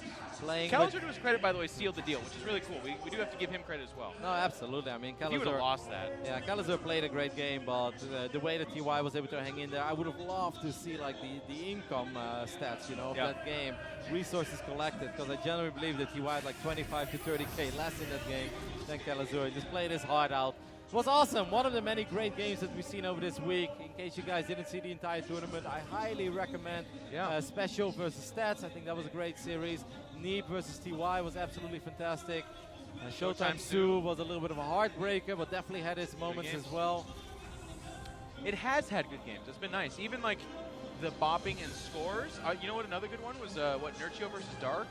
That game 3, I thought that ZVZ was quite good. Yeah, just game 3 and 4 though. Game 1 and 2. No, not the whole series, but good games is what I'm saying. Every series has had some good games for the most part. Ayasanu Innovation, skip that one. I think you can, if you come to that in the VODs, just take the old Poppy and Control's word on it. Just don't do it. Unless you're a huge Ayasanu fan. Then, well, actually, even then, probably don't. No, if you're a huge Innovation fan, or you just struggle in the matchup and you want to see how to convincingly win your TVCs, then you can always take a look at that series. Do it then, I guess. All right, so both players having a relatively similar opening so far. As we see Innovation sending his Reaper out. I love the positioning of the Reaper of TY. You don't want to make that mistake that Special made against Beyond, where your Reaper somehow falls on the south side of your opponent's Reaper, because that's where things become awkward and that's where things can spiral out of control very quickly. You always want to defend with your back towards your main, and that's exactly what TY is doing right now. It's interesting to see where the Reaper goes. We actually, speaking of Calazur's win against TY, that was off the back of Proxy Reaper. So they just received a nerf, but they still have some functionality in these matchups for at least now.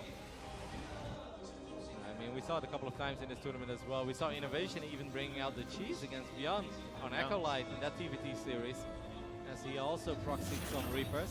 He didn't get the damage done that he was looking for, but then eventually Beyond made one mistake. Man. Yeah, that was heartbreaking. Heartbreaking. It was an incredible defense. That like prescient grenade that he threw out before he even hopped up the cliff, and it nailed him perfectly. So this time I like the opening a lot better for TY, as he's getting a much faster Raven. It is once again going to be Cloak Banshees for Innovation. He's probably like, if the thing broke, don't fix it.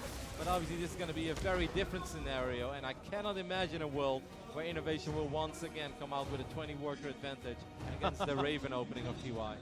Oh, Kevin, you have so much to learn. I'm setting myself up, Jeff. I like to fall. I like the pain. You gotta have faith in Innovation. That's what I learned a while ago. It's like, TY's a monster though, Jeff. He's an absolute animal. But you know who's like hunting monsters right now? It's Innovation, man. I love, you talked about this earlier in the tournament, but Innovation literally left a cushy foreigner team, a softer foreign scene a couple years ago and said, no, I want to go back to Korea because if I'm going to win, everything, I need to be where the best players are. That's like, we talk about lack of personality, that's warrior spirit beyond belief, man. Beautiful positioning there on the Marines of TY, making sure that these Hellions can get the splash damage That was off. early. Yeah, he does drop a very early code. Banshee is coming in from the right top side. Cloak is going to finish up in 5 seconds. But I mean, there is a Raven there. I'm actually tiny bit. I wonder if Innovation is going to show it or not. He's going in the main, dude. He's going to show up for sure. I would just. I guess it's going to go the main immediately. Sometimes it's worth waiting for 2 Banshees as well, because the Raven can obviously only be at one place. But Innovation still finds an opening here, and he's going to be able to get a little bit of damage done. A lot. I mean, not nearly as much like you said last time, but already a few SCVs die, a couple of Marines. He pulls this force back. The auto turret being used early there meant that Raven had to be escorted by Marines. You know, that's pretty bizarre as well. He's building his turret CC on location. Innovation is oozing confidence so far in this series and in this match as well. As the second Cloak Banshee is going to show up, the other Banshee is obviously still alive as well. Nice positioning, abusing the range. Does take a couple of hits there, but it doesn't fall just yet. Why? Go in. What are you worried about? What are you worried about? Vikings? Nah, man. It's time. Time to get in there. There's the Vikings, as you said, coming out. Oh, okay, there were 2 of the Vikings. Nope, just stay there. I mean, he does still get 4 SCV 5 kills. So in the end, Innovation is 7 workers ahead. I think that's nice. That's not necessarily the end of the world. What I am worried about for TY is that Innovation built that turret CC on location. Once again, TY is going for some sort of a counterattack after this Cloak Banshee phase. I love this grass ambush, by the way. We see that a lot of this map. Yeah, this push is very, very important for TY. Yep. And I don't think it's going to get the damage done that he's looking for. Well, we'll have to see. TY is a master of these tools here. Scans ahead, sees that there is a tank sieged up. It's going to slow down this push.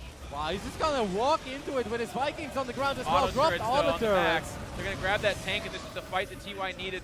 Not quite in the supply just yet. Has the Vikings as well. There's going to be a Banshee kind of hovering above that base. And don't forget, with all these Vikings, he can get at the bottom of the natural if he wants to, because he's got air control. He's got the Viking as well. And this is going to be a very awkward fight, I think, for Innovation. Yeah, well done. He's actually going to kill the tank. He did lose one of his own tanks, though, but I love this positioning by TY. Abysso, is this a map made for him, Jeff? You're right. Here's the slow ground siege. He's going to hit a couple of depots for right now, but he'll get at that mineral line as well in a second. Very important to note, he has air superiority as well with those Vikings and the Raven. It's going to be a counterattack from this Banshee coming over here at the mineral line. That is nice, especially because right now TY doesn't want to pay attention to his natural. He wants to focus on being aggressive on the other side of the map. One Viking, okay, that Banshee is totally out of HP and energy as well, so that's nice for TY. This is huge for TY. He's got the Liberator. We've seen this used to expert precision by him. That's how he hung in there against Callaghan for so long. Well, he had a Liberator. Nice pick up there from Innovation. And having a little bit of a tough time getting up to this high ground is TY. And all of a sudden, by the way, that third being mined is the saving grace for Innovation. Yeah, those Vikings are a little bit exposed there. Good pickup on a couple of these Marines. One medevac does go down, but he gets one of the Vikings. 6 more SCVs and it's isolated away, by the way, too. I mean, right now it is basically 2 base against 2 base, but Innovation does have the extra mules. That CC jab is starting to run a little on HP. The auto turret being dropped as well. Oh my gosh, and there's only one SCV repairing. I don't think it's going to be enough. Oh, the other SCVs tried to get in there. They don't do it in time, so that's a dead natural. Can TY back off, you think? He could if he wanted to. I think he's building a bunker, so I guess the idea is he doesn't. Again, with his air control, there's not much for him to worry about. You can't jump in on this force. But I do think that he feels that eventually this army is going to get cleaned up. Innovation does have the upgrades, though. He's got Stim, he's got 1-1 upgrades. Well, that's kind of funny. It's a bunker for 2 guys. I mean, TY's Stim is not even done yet. He does have his 30C at home. I think he just, in case he ends up losing these units, he just wants to take down as many units of Innovation as possible. I don't think TY feels he can ever bring these units home safely. So let's just get the best out of it. He sees the tank on siege. A bit of a flag. Here come the Marines in the flank. They're going to target down one of those tanks. They're actually kind of diversifying their fire. All the tanks have died. Now it's just the bunker. So this will get cleaned up. And the Raven got picked off as well, I think, before that fight even started. And in the end, the Vikings, like that, those tanks were going to die. I think that was inevitable. But I think TY could have maybe been a little bit more cautious with the Raven and the 2 Vikings. Agreed. I come to, like, there's just going to be collateral death in TVT. There's so much going on. That those kind of things happen, and it used to be that I would look at it and be like, wow, you know, that's a terrible mistake, but then you look around and you're like, he's doing this other thing over there. It's really hectic. So now it's 3 base for TY against the 2 bases of Innovation. But they're dead even. Yeah, Innovation is rebuilding his CC. I think it's in his main. He's going to float it over real soon back to his I love the 4th fast CC from TY, though. I love the sensor tower, Jeff. like you just secured yourself an advantage. Make sure you don't give it away immediately. So the space does get found. I love the Viking there on the left side as well. And 5 SUVs on that left refinery in this third base. It's nice Not to see perfect play, Kevin. It's nice to see that human after all. Does anybody else think TY just kind of lost it? Oh, I mean, it's just the still level 4. of play is just. I can't believe it. How many Vikings on the left side? Was it just like 1 or 2?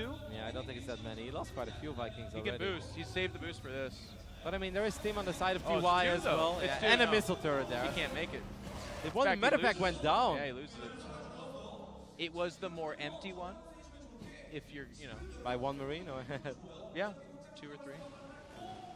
Well, TY is going to try to find the other medevac as well. Good focus fire on the medevac immediately. Love seeing that. Didn't give Innovation any time to react and send those units back home. Well done. Always take the medevac first, because then you can get the Marines as well. Roddy, you're a pretty smart guy. You were like, this is a good map for TY, and everything he's done so far, well executed. I love the air control he went for earlier, the push. It's a classic, very typical push on this map, but he was able to do it, and he, you know, yeah, he lost his force, but he also traded out. It's worth noting as well. It's not like he got annihilated. It was this huge loss. Yes, he was a little bit sloppy on the Raven, but just everything's going really well for him right now. It's not easy for a Terran player to steal my heart, Jeff, but I've watched enough games of TY that I said, all right. I don't know. Nathaniel took your heart pretty easily a while ago. And then he broke it. He left me. I mean, that's the cycle of life, though, isn't it? Yeah, so did Mr. Bitter. He's American. Was he it's was just a matter of deserved, time though. before you leave me too, Jeff. No. I don't even think that we are a thing right now. I'm here for it. We're getting there. We're getting there. First 2 games of GSL versus GSL Championship. Come on. 4CC being cancelled there as well. That's obviously not a nice pickup. Gets the sensor tower too. 2-2 upgrades are down for Innovation. That's the only thing that he sort of has over TY. Look at how late those 2-2 upgrades are. I mean, that is nice though. I mean, obviously, economically, this game is fantastic for TY. Innovation's actually up in armies. I mean, as I say that, of course. But they're close. Let's just put it there. The worker difference is nice for TY, but the longer the game goes, the less that kind of matters when it's like this. Look at that big force in the left bottom side as well for Innovation. Innovation is ready to make something happen. He knows he's got better upgrade. TY shouldn't fight with Marines though, Jeff. That is a really bad idea if you're down 2 upgrades. He's behind in upgrades. And all of a sudden, Innovation's going to get in an interesting spot. He's like, oh, you took a 4th already. I should get on that myself. A couple of tanks left behind here for TY as well. One of the depots. Oh, he sieged up way faster. Yeah, those tanks from TY are going to be in a lot of trouble. Now, this is TY's 5th base though. So it's not the end of the world. Well, it's the positioning, though. He's on both sides. This becomes a micro war, and Innovation's going to swing around and reinforce. From there, he can kill these 2 tanks if they're isolated. So you can see TY moving over to block that move, but man, if you didn't see that coming. I love that one SCV. It's like, guys, I come in peace. Here's 5 minerals. I will build like a missile turret. A couple of Liberators out already for TY. We do love that, obviously, as we saw how good they are. Some of the other TPDs. And during all of this, Jeff, he's counter-attacking. This guy's a madman. Yeah, multiplayer's very high level. Is that a planetary? Nope, it's not nothing yet. It's a command center. The SVs can get in there. That's about it. No, never mind. Innovation's always got stuff. Why did we think he didn't? You know? For a split second, we thought he was a human being. No. Look at the supply, Kevin. Couple of medevacs for free. That is obviously a nice pickup, but I'm still a tiny bit worried, even though this is obviously a fantastic fight for TY. But he has to be careful because the forces of Innovation are coming in on the right side. And those Marines are still... Yeah, the SCV General. Over here, boys. Follow me. He's giving orders. Protect me and your king. 8 tanks for TY. Oh! Yeah, I love it. TY is being very, very active with these 2 medevacs. Right bottom side. A little bit. I'm not sure if that is... Wow, well, not active enough, I guess. The Liberators made his life a little bit easier. That is a massive force. Not the SCB, Jeff. Don't lead. He no, that's the kind of general he is. He leads the charge. Like, boys, follow me. Oh, he deselected. He's leaving behind. It is the general, man. I love the Liberators from TY. Why do not more people catch on to this? It's so good. He pushes it off. Here's the big attack, though, for the Marines. Isn't enough to attack the planetary. He's not repairing it. Now they jump on. It might have been a little bit too late, though, as this planetary goes down in record time. Wow, and that is the 4th phase of Innovation, so that's obviously a very big loss. Right now, the 2-2 upgrades were done for TY as well, even though 3-3 finished up for Inno. But that is a massive pickup. While Innovation is trying, and one time did succeed in denying the 5th base, TY just killed the 4th. You know, just let that sink in. How big is that? That is incredibly massive. TY's got a good leg up here in the macro portion of this game. And it's worth noting, too, by the way, it's kind of the silent war, but Innovation's been sharking around looking for a weakness. TY is shadowboxing him with the best of them. he's not allowed much. And where the tanks do sink in, he used the Liberators to push him away. Yep, and TY has obviously had that tank advantage throughout the majority of this game, so you can always leave 1 or 2 tanks, maybe at the third, maybe at the fourth, and then you can use the Liberators as well to push Innovation out of certain spots where he, if he doesn't like it, if he feels Inno's getting a little too close. Did Innovation fly over one of his old CCs, or did he just rebuild the fort? I think he just rebuilt it. Yeah, he's rebuilding it right now. All right. You're right. It's worth noting they're both maxed out, so it's just about banking money right now. Oh, wow. Just a couple of things there. I don't think that... Oh, you gotta be careful with the Liberators. TY, don't end up losing 2 of them. This might actually be the moment that Innovation just decides to go for it, Jeff. The tanks are isolated. He pushes forward. A bunch of tanks die immediately. The Liberator's not participating. Wow, that was... It is a planetary, so I don't think that this is a lose-the-game kind of fight for TY, but 30 supply advantage for our Terran player here. And now he's a little drop there as well on top of the other 2 tanks. I think 1 tank might die here to friendly fire, and the other ones do get saved. Now Innovation is once again getting closer and closer.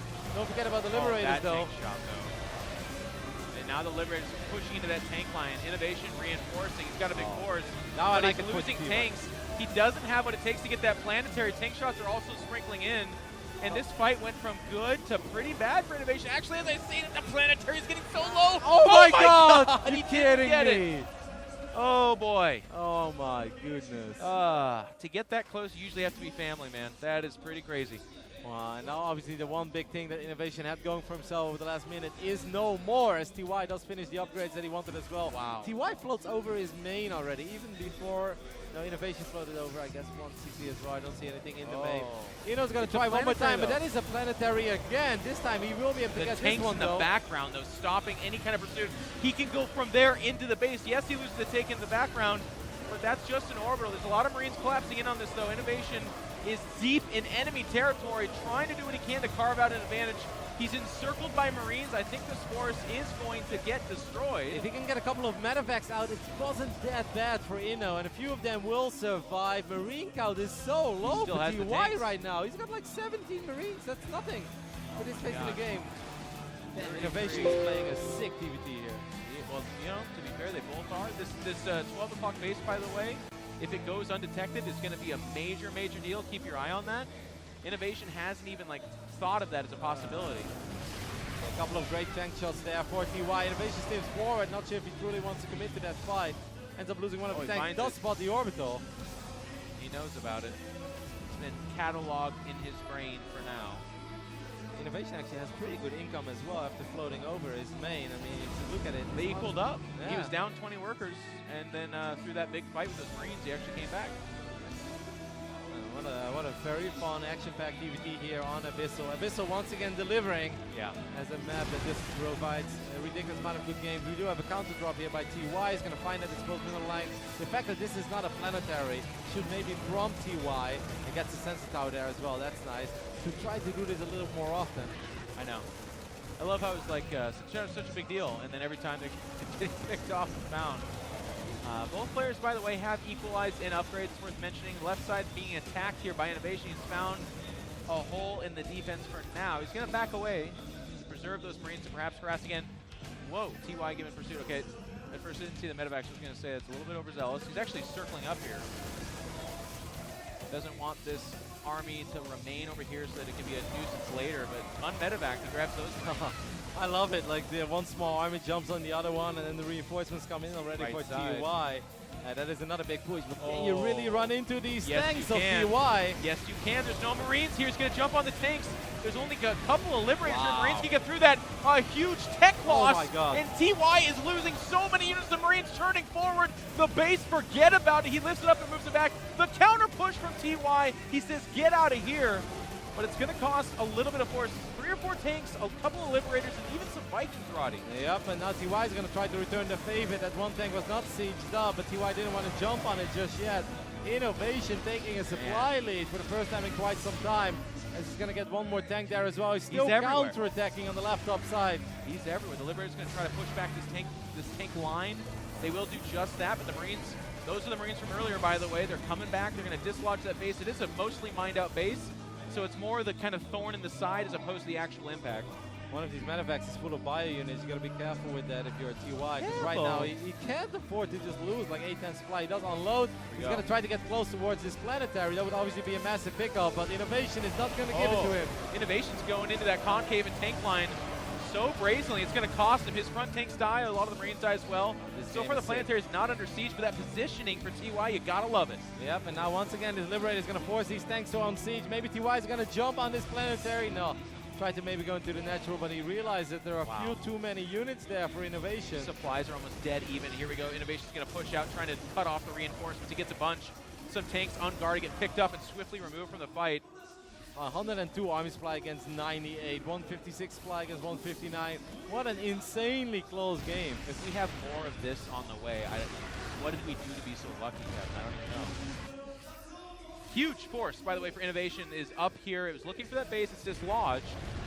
And that planetary dies. And that is a very big pickup, obviously, for TY. Innovation, though. It's going to try to return the favor. TY still has more tanks, but I don't think there are that many tanks here protecting this planetary. Good luck getting out of there. Whoa, that's a lot of SCVs as well, but that's an important base. That's all the mining base for Innovation. Yep. He's like mining scraps right now. He has almost nothing. Yeah, he's gonna relocate one of these CCs. He's got to win the fight. He jumps up top. This could be a huge mistake by TY. All the tanks are here as well. He's gonna pick up and get out of dodge, but it's gonna cost him a little bit there. And Innovation takes a somewhat supply advantage. And now the positioning outside that planetary is huge, Roddy. Yeah, I loved it. Grabbed all the SCVs as well, realizing that he really needed that base. He's going to still have quite a few SCVs here in the mix. I guess he's going to send them back. It's like a 17 army supply advantage, but why does it look like 100,000 more? Because it's all the SCVs. TY once again going to make sure he doesn't find himself out of position. He doesn't have to fight here. He can go behind. He just has to stop it from mining. Yeah, there's no tanks moving over. But then there is a chance. I feel like if Innovation commits too much to this position, TY can collapse on this army in the right top side. Yeah, don't you think so? It's possible. But he's also shutting down all the mining there. Yeah, no, this is obviously great for Innovation. It does take a commanding income advantage now. Love the drop here once again. It's still no planetary. Look at all those 3 generals, Marines and SCVs. If I was TY, I would collapse on this army. If you can pick off those 3 tanks, that would be a massive pickup. Oh, whoa, careful. You're not the predator there, man. He's going for a pick. Oh, the tank shot's costing so much, though. Jeez Louise. TY, who I mean, hung in there against Callister with such great decision-making, has let a couple slip here. Yep. Innovation with 20 additional Marines. Leaves the tank now behind as well, so he's going to protect these SCVs. This is that one mining base for Innovation. He's going for the south as well, 6 o'clock. Innovation, TY is floating over his natural towards that 5th base, so if he can land a couple of mules there, that would obviously be nice for him. He just needs more Marines, Jeff. Watching this game, do you see why I said Innovation cannot be stopped? Yeah, no. Look at this. It's hard to argue. This guy is a monster. He's going to jump in here. There's 4 tanks in a line. Innovation thinks he's got what it takes. There's a huge reinforcement swell behind it, though. Get out. He picks up and leaves. Takes a pretty good fight, but he actually loses supply there. Oh, and the unsiege was perfectly timed for TY. Yeah, because the Marines were not all loaded. Yeah, does Innovation have enough on the ground in the end? It seems like he does. My gosh. But I still like that for TY. He got a couple of very expensive pickups there. That one Liberator, Jeff. Well, we've got a couple of Liberators out there, but this one Lib that just keeps forcing all these unsieges is worth its weight in gold. Absolutely. And I loved it when he backed it up with Vikings. Of course, this game's been so chaotic, and maybe the resources dictate that he couldn't even do it, but Vikings with it are amazing as well. Innovation suddenly took 6 o'clock during all of this. Once again, we have just one drop. I'd like to see him drop the Marines in the SCV line. That would make sense. Well, earlier there were Marines. That's why he didn't do it, but now he's showing up. He's like, oh, I can? But he can't. The medevac is going to get picked off. I don't think TY is aware of this base at 6 o'clock at all. Yet. Maybe he feels like it's there, but he hasn't seen it yet. It's coming down here. TY says, I've been pushed around for a while. It's my turn. That's a lot of Marines, though. Innovation has to be very careful. He does. Well, both these guys got to be careful, to be honest. This is like it's not even a gunfight, it's like a Gatling gunfight. Both just putting them out there. TY just scanned that base at 6 o'clock, so he knows right now. He also knows that he's kind of trapped. Liberator is going to try to force these tanks to unsiege, but that is a lot of Marines on the top side of the map for Reno. And this counterattack is so good. He's getting so many SCVs. The Marines just kind of walking out into that fire. And here comes the response. It's about an equal number of Marines, but there's so many medevacs here for Innovation. He gets the initiative. He's taking the fight. A lot of the Marines here from TY are getting melted. The supply is widening, and Innovation might have torn this wide open. I think TY underestimated that army. He didn't send enough. But there's still tanks. He just didn't send enough at first. There's no planetary here anymore. These Marines of Innovation are absolute troopers, man. They have seen something. They have had a couple of battles, but I think this is the game-winning hit spot right here. It might have been. They're going to get chased off right now. TY had to pull back everything for it. Both players have bloodied their noses. It's about a 120 supply to just under a 100 of TY. Damn. His income was at 0 for a minute there to give you an idea of how desperate it is for TY. And I feel like any time that ever happens against Innovation, your chances of winning get really, really low. I love that Innovation has a couple of Vikings now as well. So one Liberator is not going to force anything anymore as the Innovation gets one more tank for free. This has been an absolutely amazing PvT on Abyssal, but it seems like Innovation can smell victory as he's going to get closer and closer. But obviously one bad engagement into tanks, and it can still swing the other way. I mean, this is a bit of a mistake for me from TY. He's going after mined out, dried up bases that don't really matter. He realizes this, so he's going to go for the kill shot. Comes in here on top of the tank. The tanks are sieging up. There's not a lot of Marines here. Getting up that ramp is going to be really tough. He's losing so much, and behind this, a death blow has been served out by Innovation. He did just kill all the tanks of Innovation, though. Obviously, I still prefer to have 54 Marines over 20, but he did just kill all the tanks. Now, he's going to end up losing 2 of his own 5 tanks. That's it, Kevin. That's it. GG, Innovation. 2-0. Can anybody stop this man? I don't believe so. Wow. Even Innovation was smiling there a little bit, Jeff. Yeah. Well, he knows. I mean, he's sitting here. Guys, we can't stress this enough. It's a very prestigious tournament, but also it's $40,000 for first. It's a GSL title. He's facing who all people consider to be the other best Terran. Maybe it's Maru. Maybe there's a couple. Like the Terrans have a long list, but these two are at the top of it. And right now, Innovation, and we were talking about this, it was looking bad. He was down in supply. The push was doing great damage. He had a 3-base Terran versus his 2 for a while. It looked rough, and Innovation, just through almost every engagement and every push from that point onward, was the better player. That's amazing. He did a fantastic job in splitting up his army. Never too much, never too little, and always had enough to seriously pressure TY, to seriously get some good engagement, get some excellent trades here and there. I loved it. That was an amazing game. And yeah, you know, like you said, he was behind, turning around, and those kind of games, they feel the best, especially in the grand finals, I guess, of a tournament. You know, when you know you're on the back feet, when you know you lost an orbital very early on, and you still turn it around, gotta feel good, yeah. You do have to feel good. And like you said, we even got a cheeky smile out of Innovation from that one. Holy Toledo, ladies and gentlemen. This is amazing. We got a great stage, great players. And everything has been just super amazing. In fact, we're just receiving word that we're going to get a bonus Roddy and In Control commentary here as we're going to go into game number 3. And we'll get Tastosis up here afterwards. They're charging up their super commentator batteries. But I'm happy. If we get more of that, if we can get more of that, this becomes, and I know it's 2-0, by the way. It's not like super back and forth yet. Maybe TY can strike back.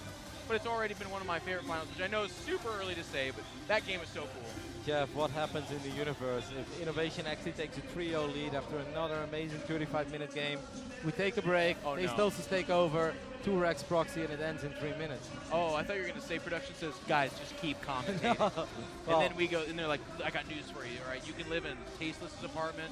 No, it's okay. No, we're having a good time. That's awesome. Next map is going to be played on Ascension to Ire, as you guys can see. One of the, I would say, larger maps in the current map pool, even though all the maps are actually quite big. Yeah. Looking at this, I'd say Newkirk is probably a little smaller, Abyssal's a little smaller, but Acolyte is massive, Odyssey is pretty big as well, and even Mech Depot is one of these maps that you look at it, you think it's quite small, but Mech Depot has an insane amount of bases available as well.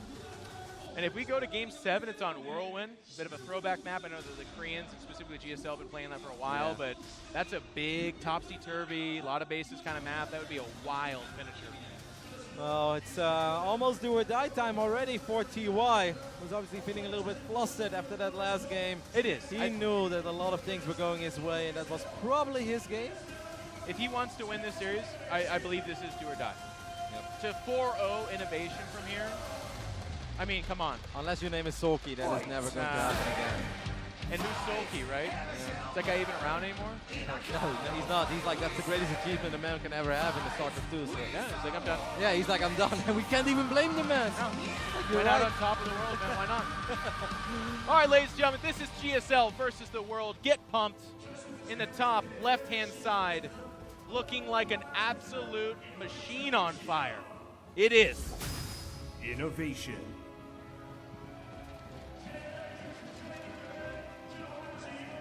And in the right bottom side of Ascension to Ire, we are going to take a look at the incredibly handsome, amazing Korean Terran representing Splice. It is Splice TY.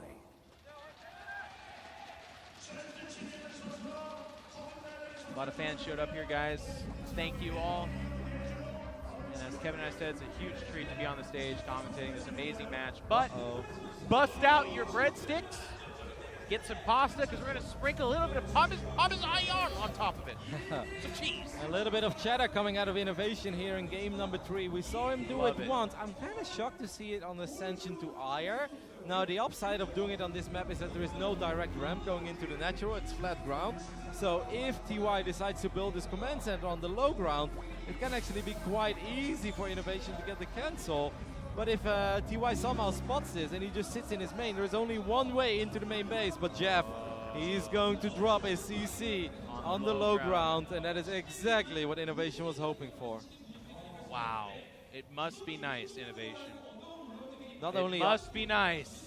Not just are you incredibly good, you're also running really good when it comes to the strategies you pick. Yes. Even against Stats, right? Like, he played fantastic, and he obviously dominated Stats in the semi-final, but he did get a little fortunate with the builds. I mean, when I told Showtime that in the first game Stats went for Observer Blink and Inno went 3CC, Showtime just shook his head. He's like, yeah, there's nothing you can do then. It's like, no, Innovation has been playing fantastic, absolutely amazing, but he's also been choosing all the right builds, sometimes even before he knows exactly what his opponent is doing. Here we go. All of a sudden, TY knows that if he wants a chance to win this match, this grand final, make his stand here in the GSL, he's got to have a hold of a lifetime. His CC on the low ground has been stopped. He's got just the one Reaper. There is a Hellion coming out for him in a moment. He's got the 2 Reapers now. He needs to be careful not to take too much damage on him. Obviously, you can lose a couple of SCVs here. If your name is TY, it's important that you don't have losing 9 or 10.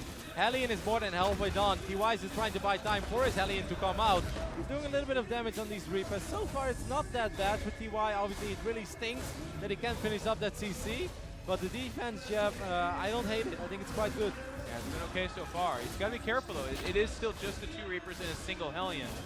You need that Hellion to hit multiple Reapers for it to tip the scale in your favor. Now it's the 3, but here comes a 5th Reaper as well, and he needs to land some grenades as well. I would love to see him pull a couple of FPCs to maybe repair that Hellion. I think it's so risky to just go like this. New Hellion shows up, but TY ends up losing one of his Reapers. Jeff, that means that he's actually going to be in trouble. He does jump on top of the Reapers of Innovation, though, and he gets 2 kills almost immediately, but he's losing a lot of units on his own. He's bought some time, though, but it's so low health. Kevin, to your point, okay, you can see the floating barracks. That should mean that at least for now, we're not going to get reinforcements off that barracks, obviously. Oh my gosh. That's adorable. It spots, it minimizes space, but TY's okay. He's whittling back and forth here. And the number of Reapers here has been limited to a non-lethal count. All right, there's a Cyclone heading towards the other side of the map as well. I believe there's a Cyclone on the way for TY. 25 work against 25 workers, but 2 orbitals against 1. I think so far this has been a successful defense for TY. Yeah. But he's not out of the woods just yet. We know how things can snowball out of control with Cyclones. TY needs to react immediately, and he does. Yep, good control there. He's fighting for what very well could be his tournament life. Not literally, but I mean, again, to go down 0-3 against Innovation is basically death. Nice zoning grenades from Innovation. With the Viking out, he has to know he can no longer stay here. He's going to back off. The barracks is forfeit, but it's getting some good information as well. Seeing the tech pass, saw the tech lab on that starport. That is an important spot, so he gets a Viking out back at home for himself. Yeah, interesting Liberator opening here, or at least Liberator follow-up by Innovation after a couple of Cyclones. Liberators are funny in TVT because obviously once they get sent in, they often do end up dying. And then it's all about how much lost mining time is there going to be and how many SCVs will they take down with them. Yeah, I mean, that's what makes the Liberator such a strong unit that you often hear about, though, because like a bad Liberator gets 3 or 4 SCVs and you have to pull your whole mineral line for a little while. Yeah. I mean, obviously, it can be worse than that, but that's like what normally happens. A good Liberator, a very good player can get distracted and lose like 15 SCVs. Happy to see TY go up to 3 CCs very quickly. Innovation is doing the exact same thing on the other side of the map. So Jeff, I think we can gear our bodies for another nice macro game here, where once again, just like Abysso, in my opinion, TY does have a decent advantage, but Innovation does have a couple of things going for himself, and most likely he's once again going to be the player with much faster upgrades. Which you need.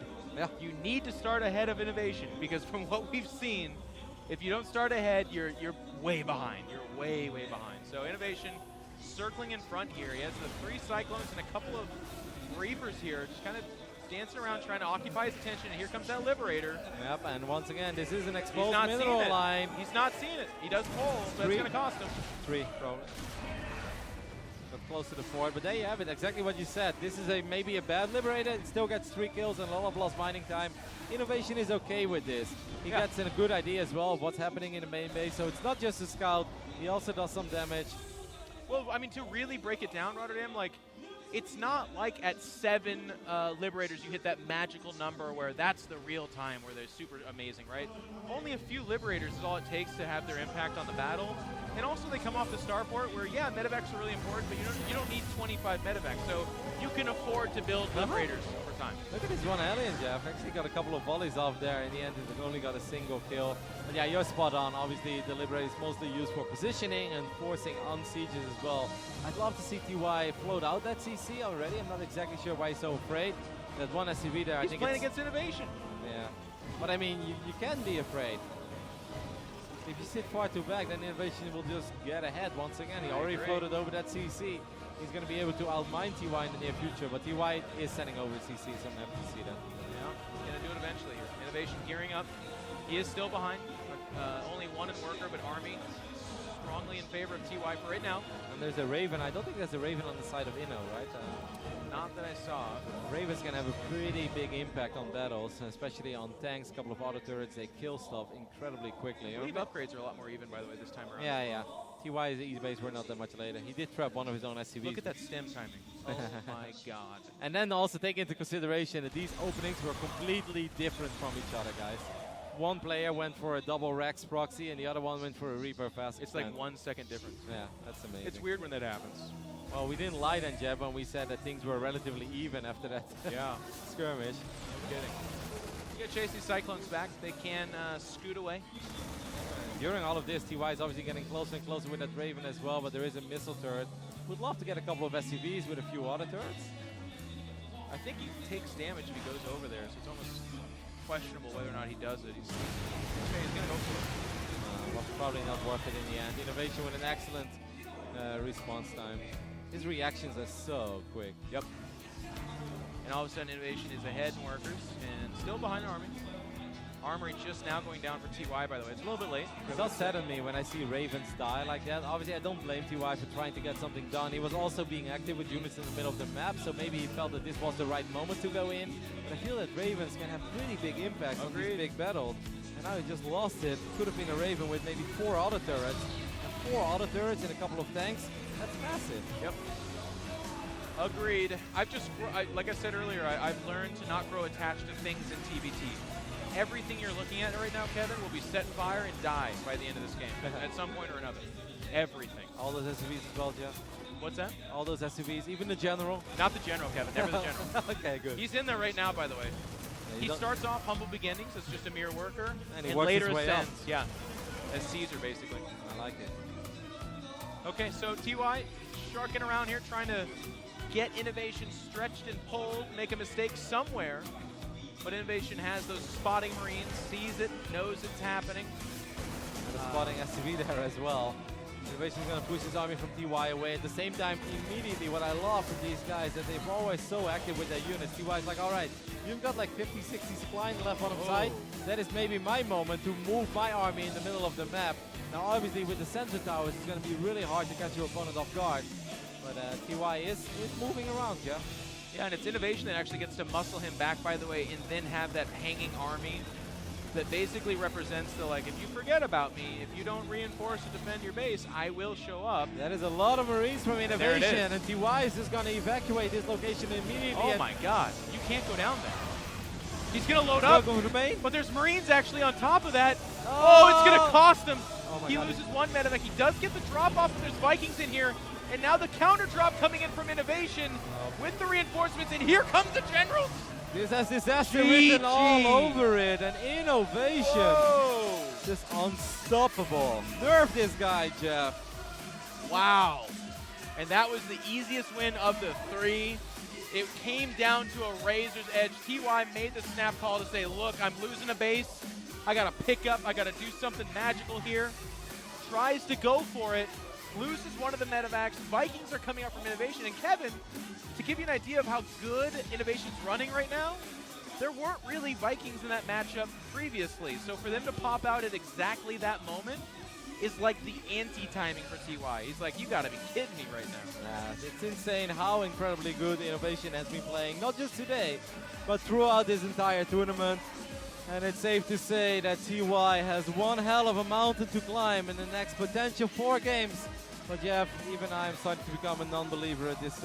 I know. At this point, because I'm glad you could join me in the Church of Innovation. I'm Boys, here. welcome back to the table, man. Church The Church of Innovation indeed. is true. Like, Bow down to your new god, Babylon. Now listen, Nick. You and I are wearing blue shirts. Yeah. All right, well, we're being told to go to break. But during the break, guys, think about the fact that Tasteless and I knew that this is what was going to happen, and we're both wearing blue shirts. Yeah, think about that. We'll be right What is back. the connection? All right, we'll see you at the break, guys.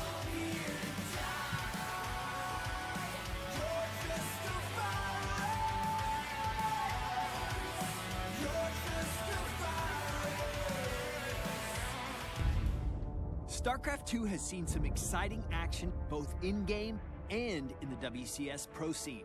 But today, we want to walk you through a new initiative that will tie these two experiences together like never before. Introducing the StarCraft 2 War Chest. War Chest is an exciting new way to engage with StarCraft 2 that will give you early access to in-game items for all 3 races at a remarkably low cost, while simultaneously supporting the StarCraft 2 esports scene. The rewards include dozens of items like skins, decals, sprays, portraits, and emoticons. Here's how it works. War Chest is divided into 3 progression paths, 1 for each race. You can purchase access to each path separately or as a bundle. It's completely up to you. Regardless of your choice, owning a war chest immediately grants you rewards in StarCraft 2 and across other Blizzard titles. Next, simply playing games in StarCraft 2, both multiplayer and co-op, will grant experience to unlock more rewards inside each war chest phase. Over the next 3 months, additional phases will open up, heralded by new issues of StarCraft 2 Shadow Wars, a comic covering the years after the Nova Covert Ops storyline. Each phase will allow you to continue to progress your war chest and unlock additional rewards until the event concludes with the StarCraft 2 World Championships at BlizzCon. 25% of all war chest purchases go directly to StarCraft 2 esports. The first $200,000 will be added to the $500,000 BlizzCon 2017 prize pool. And any additional contributions beyond that will be invested into operational support for the 2017-2018 seasons. Experience gained for your war chest is mirrored across all races, whether you've chosen to unlock them or not. Should you choose to focus on a single race out of the gate and change your mind later to unlock the rest, you will immediately gain retroactive access to the rewards relevant to your progress. There's a lot more to say about War Chest, and you may have additional questions, so don't hesitate to check out the blog over on the StarCraft 2 website for more details, or reach out to us with your questions on social media. We couldn't be more excited about what the War Chest is bringing to StarCraft 2, but let us know what you think and which unlock path you've got your eye on. Thanks for watching, and we'll see you in game.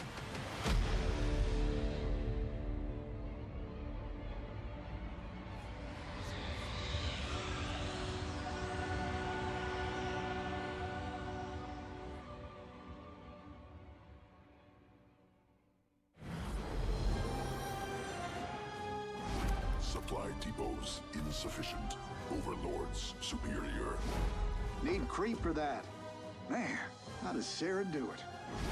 Your detestable Zerg have evolved. Nuclear missile ready. That takes me back. I would warp in more Kylons if I were you. Mutation complete. Man, I wish I hadn't seen that. You have to place that thing on creep. You're engaging the opponent. Time to raise your APM.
봄꽃책에서 듣다.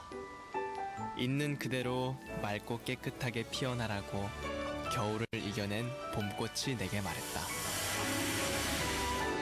맑고 깨끗한 칠성사이다.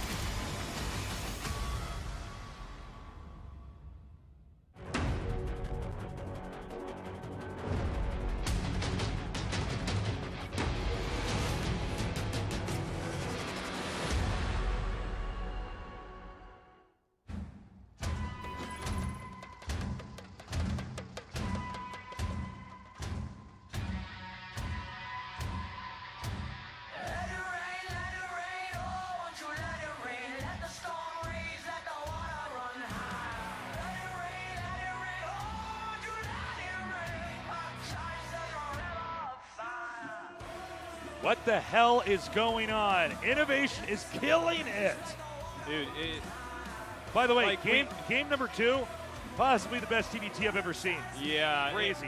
When the two best players play against each other and one of them wrecks the other, it's such a weird, I feel like I'm in some weird alternate dimension. I bow down before Innovation, the greatest player ever in StarCraft 2. Like, I know it's not over yet, and he's lost reverse like sweep though, before, buddy. but like he's played too well today. This is like just insanity how good he is. He 3-0'd stats, 3-1 Bjorn, he's up 3-0 against TY. Like, it's crazy, man. I mean, he looks so perfect. It really doesn't matter how the game starts. We always know how it's going to finish. I'm serious. Like, yeah. He can do this proxy rush and not kill him and be like, it's fine, I got a plan, I'll figure it out later. Yeah. I'll keep being faster, stronger, and making more units. It's a wild thing to watch. He knows exactly when to engage. He knows exactly when to retreat. He knows where to retreat, how to retreat. He knows if you're watching something over here, he can definitely do something over there. It's insane. He's such an unstoppable machine right now. Like, he's in that form that he was at the very beginning of the year, where I was like, okay, he's going to win every tournament this year. And, it was a little bit bumpy first 2 GSLs. Screw it, man. From what we've seen in this tournament, he's going to win this GSL. He's going to win Super Tournament. He's going to win BlizzCon. What the hell? We're doing this. Innovation versus TY. Game number 4 on the map, Acolyte.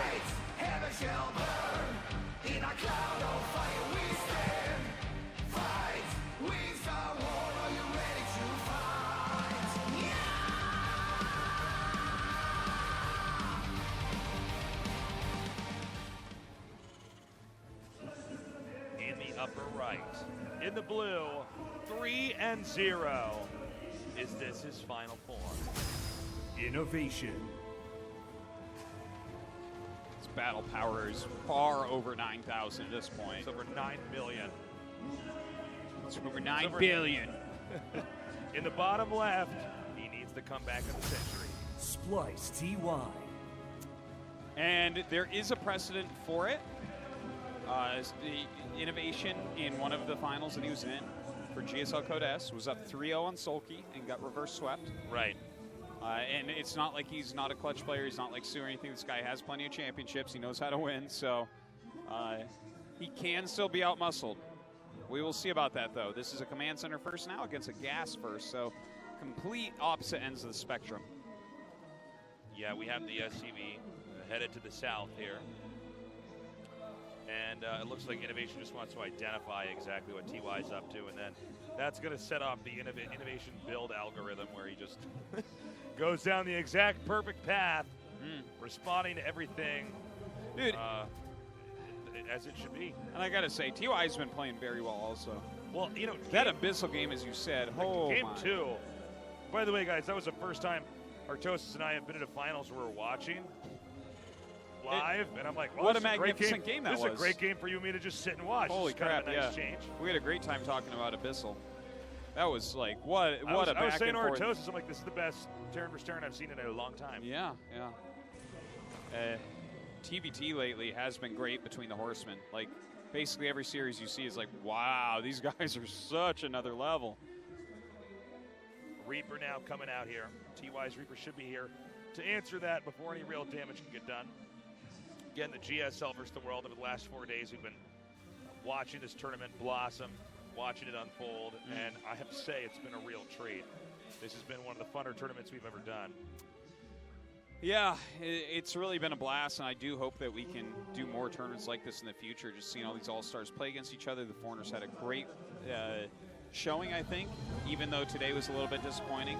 A lot of 3-2s throughout the tournament. Looking back at this game right now, I do have to say I prefer TY's position slightly. You know, he got the much faster expansion and just barely slower tech. It's not that bad, right? His starport started before Innovation's finished. So, but Artosis, we're in a game of Innovation where this is basically strategic postmodernism. It doesn't really matter what position TY's in, okay? We don't actually factor that in because nothing means anything, and there is no truth with a capital T as far as Innovation is concerned. Innovation is, TY is immortal, who is a genius, probably 160 IQ, so good, and Innovation is a comic book hero. Yeah. Well, if we want to stay on the philosophy path for a moment, should TY even stay in this game? Is there any purpose? Isn't that what we have to ask ourselves? That is the question. Should he not just tap out? What is the purpose if there's no way to control your own destiny? I don't know, man. Fate is sealed. So we have, look at this Cyclone just going back and forth. Looks like it's doing a little workout. It's called Patrol. It's called Patrol. Look at that. I'm not going to let you in the base. Yeah. That's what he's saying. Reapers would be just totally wrecked trying to get him there. Yeah. Okay, a little drop. Sassy Cyclone. Drop here from Innovation. Heading down. A long map, Acolyte is. Very easy to get a lot of bases, though. And TY continues to expand ahead of Innovation, so I do like where he's at. By the way, this medevac's going undetected here. Yeah. Okay, immediately into the main. Is TY ready? Here we go! Yep, well, he has to unburrow that Marina. Good, quick reaction there. Auto turret goes down.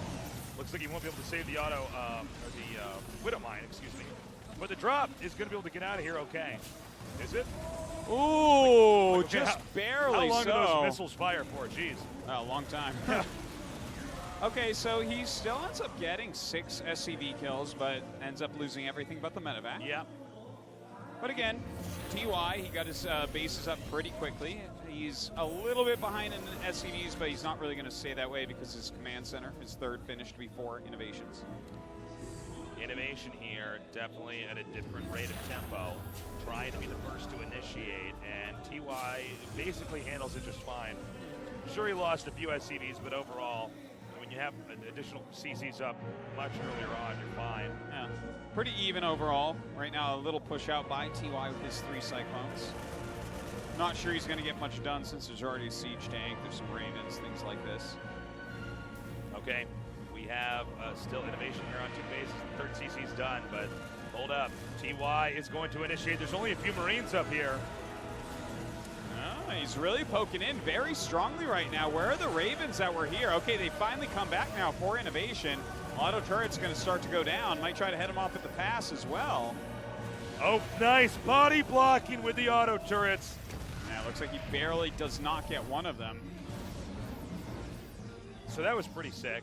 Now I think innovation might try to continue to engage here, realizing the Cyclones are in the middle of the map, and you know the Cyclones are the primary defensive unit, especially when a few Terran drops come in. So see that they're out there. Obviously, he knows that, therefore, they're not back inside the base. So let's see if the next drop here from innovation works. Stim is very close to finishing for both players. It's about even. We'll see if there's any kind of window timing where one can hit the other one right before the other finishes. Super fast second factory here by TY. He has his 3 bases up, so I guess it's fine. But here we go. The Ravens flying in with a medevac now. A siege tank coming out. Double auto turret as well. Okay, we have the tank coming down here now. TY currently not mining, but these Marines are going to be taking a lot of damage. Of course, TY buying just a lot of time.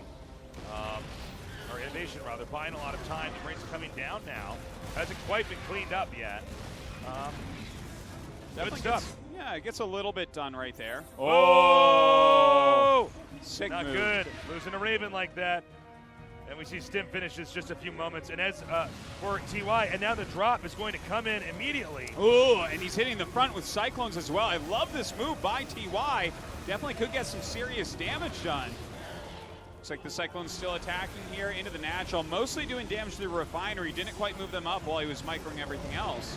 But Looks 6 like, SCVs still go down. Yep, manages to drive it back. Right now, innovation with the tiniest worker lead, 66 to 62. Waiting to see the 4th base be taken by both sides, but they're at the point in time where they can start powering. They have all their production facilities set up. Infantry, tanks, medevacs coming out. So where do you go from here? Double siege tank production by TY, so it feels like he's going to be a little bit turtly with those tanks. Of course, this is TY's style, defend well and send around medevac drops full of Marines. We may see some skirmishes where map control becomes the key priority. Trying to get some kind of a contain. Hold up. We have innovation edging forward. There's definitely more Marines here, though, for TY. Innovation will have to back up. By the way, the armory slightly late here for TY, so he's going to fall behind on the upgrades a little bit.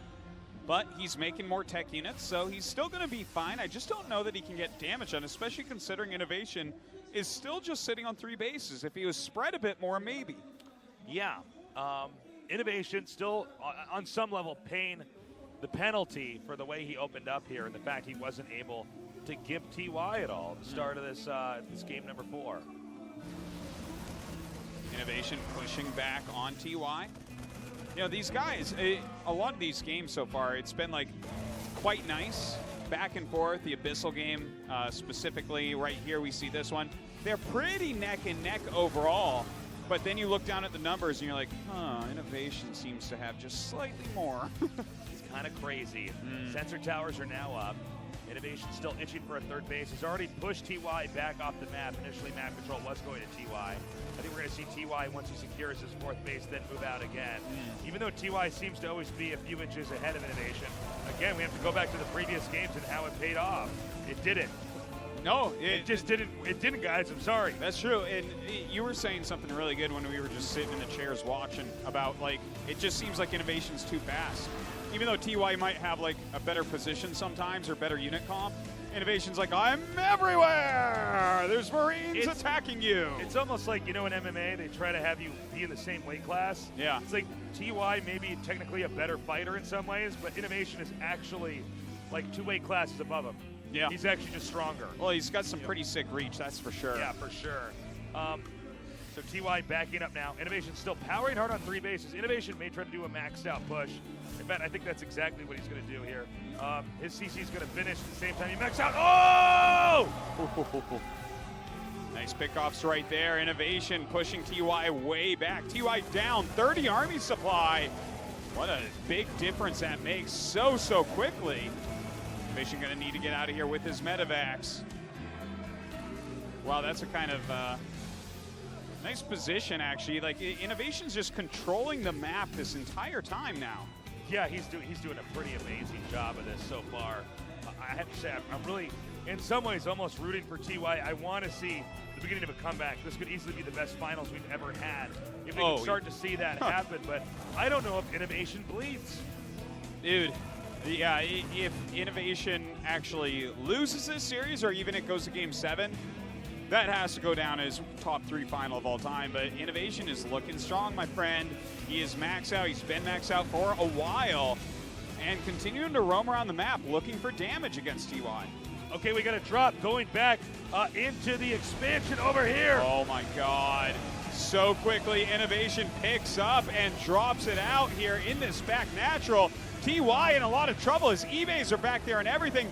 Innovation running up into the main base. This is crazy. Look at this. He's insane. He's just going straight down for the SCVs. Then the tanks. TY trying to copy this. Innovation is everywhere. Expansion denied. But can TY do the same damage at the same rate as Innovation, who is already raising down this base? Well, Innovation's upgrade still going. TY's no longer. TY trying to get something done.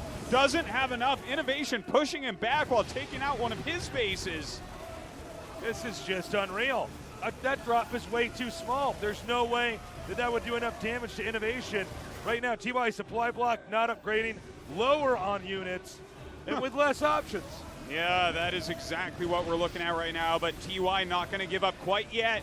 Dropping into the front natural right now, dealing some damage to these SCVs, picking off some Marines. TY fighting tooth and nail to stay in this series. We have the medevacs now trying to push back out. I think TY on some level has kind of stabilized, but with the momentum that Innovation has, I think the next few attacks should finish TY off. It kind of feels this way, especially considering the 3-3 is going to be finishing off. 3-3 against 2-2, it can't be overstated how strong that makes you. So TY is super relying on his siege tanks at this point. Okay, here we go. Innovation going for it. Weapons upgrades are finishing as this attack happens. TY is getting run over. Oh God, this is not looking good. He's trying to micro his siege tanks, but there is so much left over. GG! Oh my God! Literal God Tasteless. Not even literal God. This guy is the God Emperor. Innovation mod dib right now. This is wild. This is the best player on Earth. There is no question any longer.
finding peace in this prison never seemed so long before.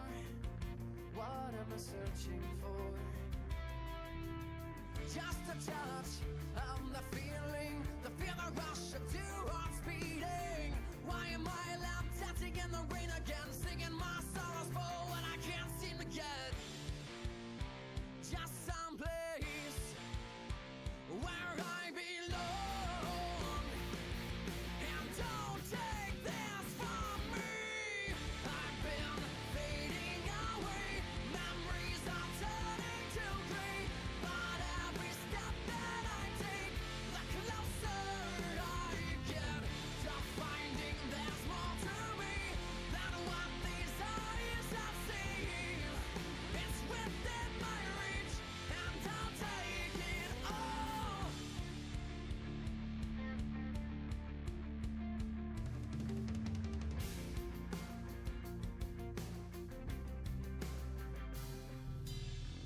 I am weathered and broken and weary, but I'm not throwing it all away for something that only fades. Been through the battle, been through the war, but I still can't find what I'm searching for. Just someplace where I belong. And don't take this from me. I've been fading away. Memories are turning to gray. But every step that I take, the closer I get to finding there's more to me than what these eyes have seen. It's within my reach, and I'll take it all.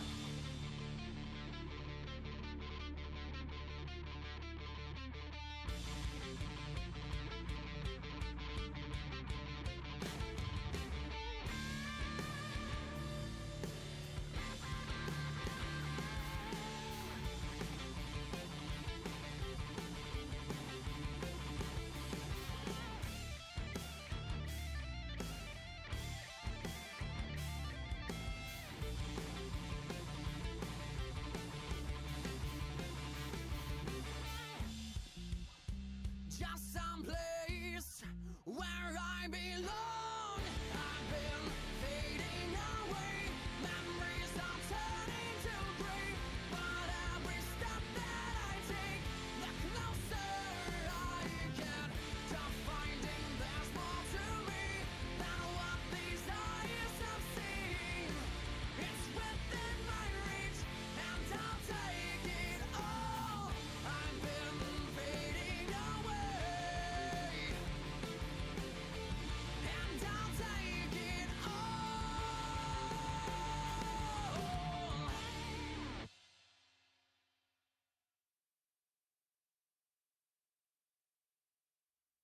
You got your fake smiles in $1 million tan, 6 cars and a head full of nothing, black shades, needle in your arm, daddy's Porsche and a diamond you can choke on, hanging out with your head in the clouds, playing friends and a life in the hills, with a pocket full of pills, 'cause that's so Hollywood, so Hollywood. Everybody wants to be a star, baby you can fake it. Give him the spotlight. Whoa.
controlling me.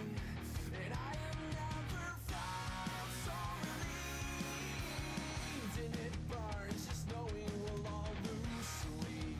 For once in our whole lives, and now you'll see. So now we'll go to a place that we can always call our home. And now we'll go. And everything's gonna be just alright. Just okay. Just know that we'll make it out alive. And everything's gonna be just alright. Just okay. Just know that we'll make it out alive. This life is taking the best of me. It's taking what we all used to be. We've got the motive to set us free, but never in our lives did we the need. So now we'll go to our place that we can always call our home. And now we'll go. And everything's gonna be just alright. And everything's gonna be just okay. Just know that we'll make it out alive. And everything's gonna be just alright. Just okay. Just know that we'll make it out alive. There's a blissful kiss and this departure on our own.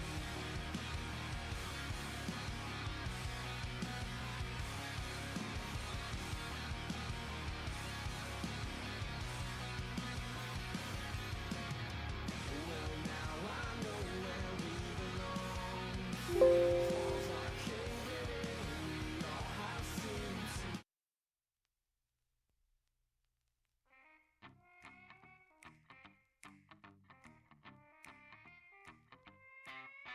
It's time to get busy for some rock and roll. You better get your ass into it, just almost control.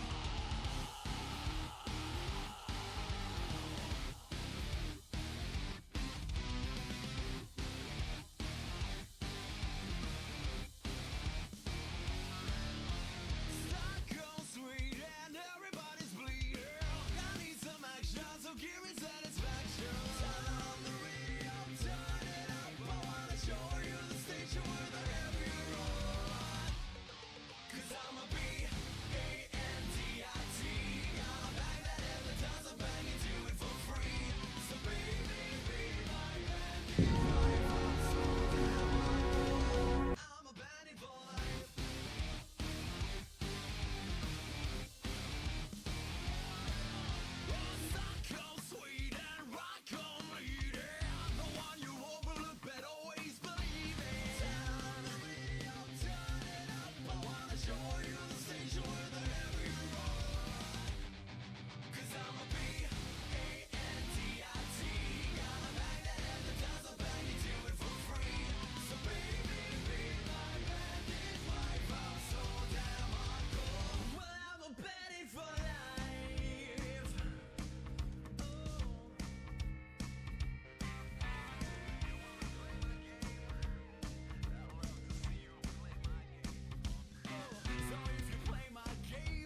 not so pretty, but my soul is good.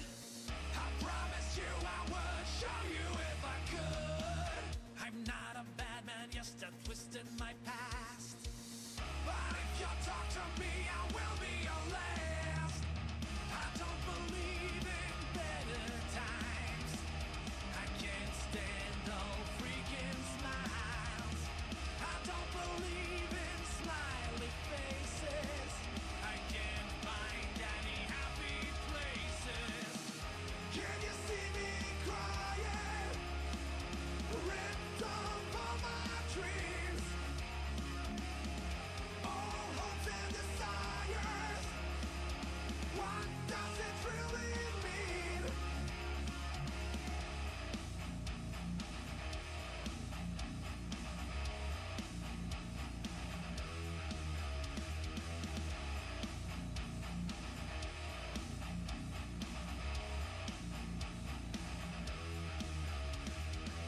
When all is dark, you see a fraction of hope. That's when you're hanging from a fucking rope. God gave us all and he can take it away. If I could meet him, I would know what to say. I don't believe in better times. I can't stand all freaking smiles. I don't believe in smiley faces. I can't find any happy places. Can you see me crying? Ripped off all my dreams.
Sometimes I feel the same rage in my soul. Sometimes I feel like just letting it take control. And then the pain I feel, the times I tried, will be the slightest regret that I just push away. And as I try to say, my heart is filled with nothing but hurt. My feet are heavy as they're pushing me down in the dirt. And all I ask is you don't give up on me. Someday I'll live like you died for me. The scene of the crime. The last thing I needed to do, what I've already done. Wishing I could rewind and start over.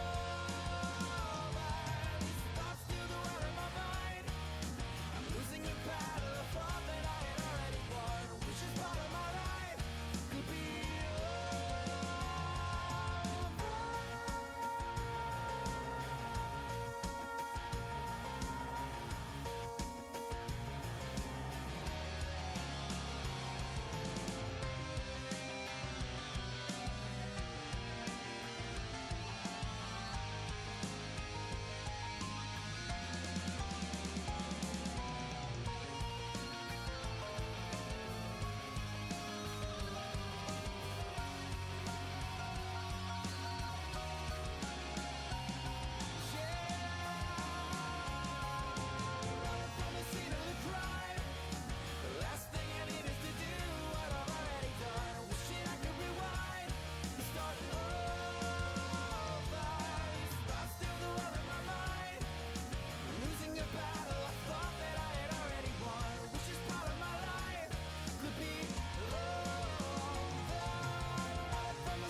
I disappear. I told her I'm not really looking for another mistake. Called an old friend thinking that I travel away, but then I jumped by in a week later return. I reckon she was only looking for a lover to burn, but I gave it my time for 2 or 3 nights. Then I put it on pause until the moment was right. I went away for months until I passed trust again.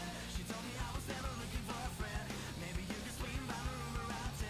Baby, bring the lemon and a bottle of gin. We'll be in between the sheets till 11 a.m. Maybe if you wanted me, then you should've just said she's singing. Don't fuck with my love. That heart is so cold. All open my love. I don't wanna know that, baby.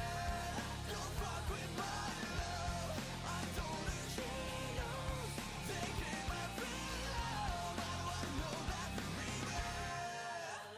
For a couple weeks, I only wanna see her. We drink away the days, wait to take away pizza. For a text message was the only way to reach her. Now she's staying in my place, I love the way I treat her. Tina and Risa, all over the track like a feature. Never want to sleep, I guess that I don't want to either.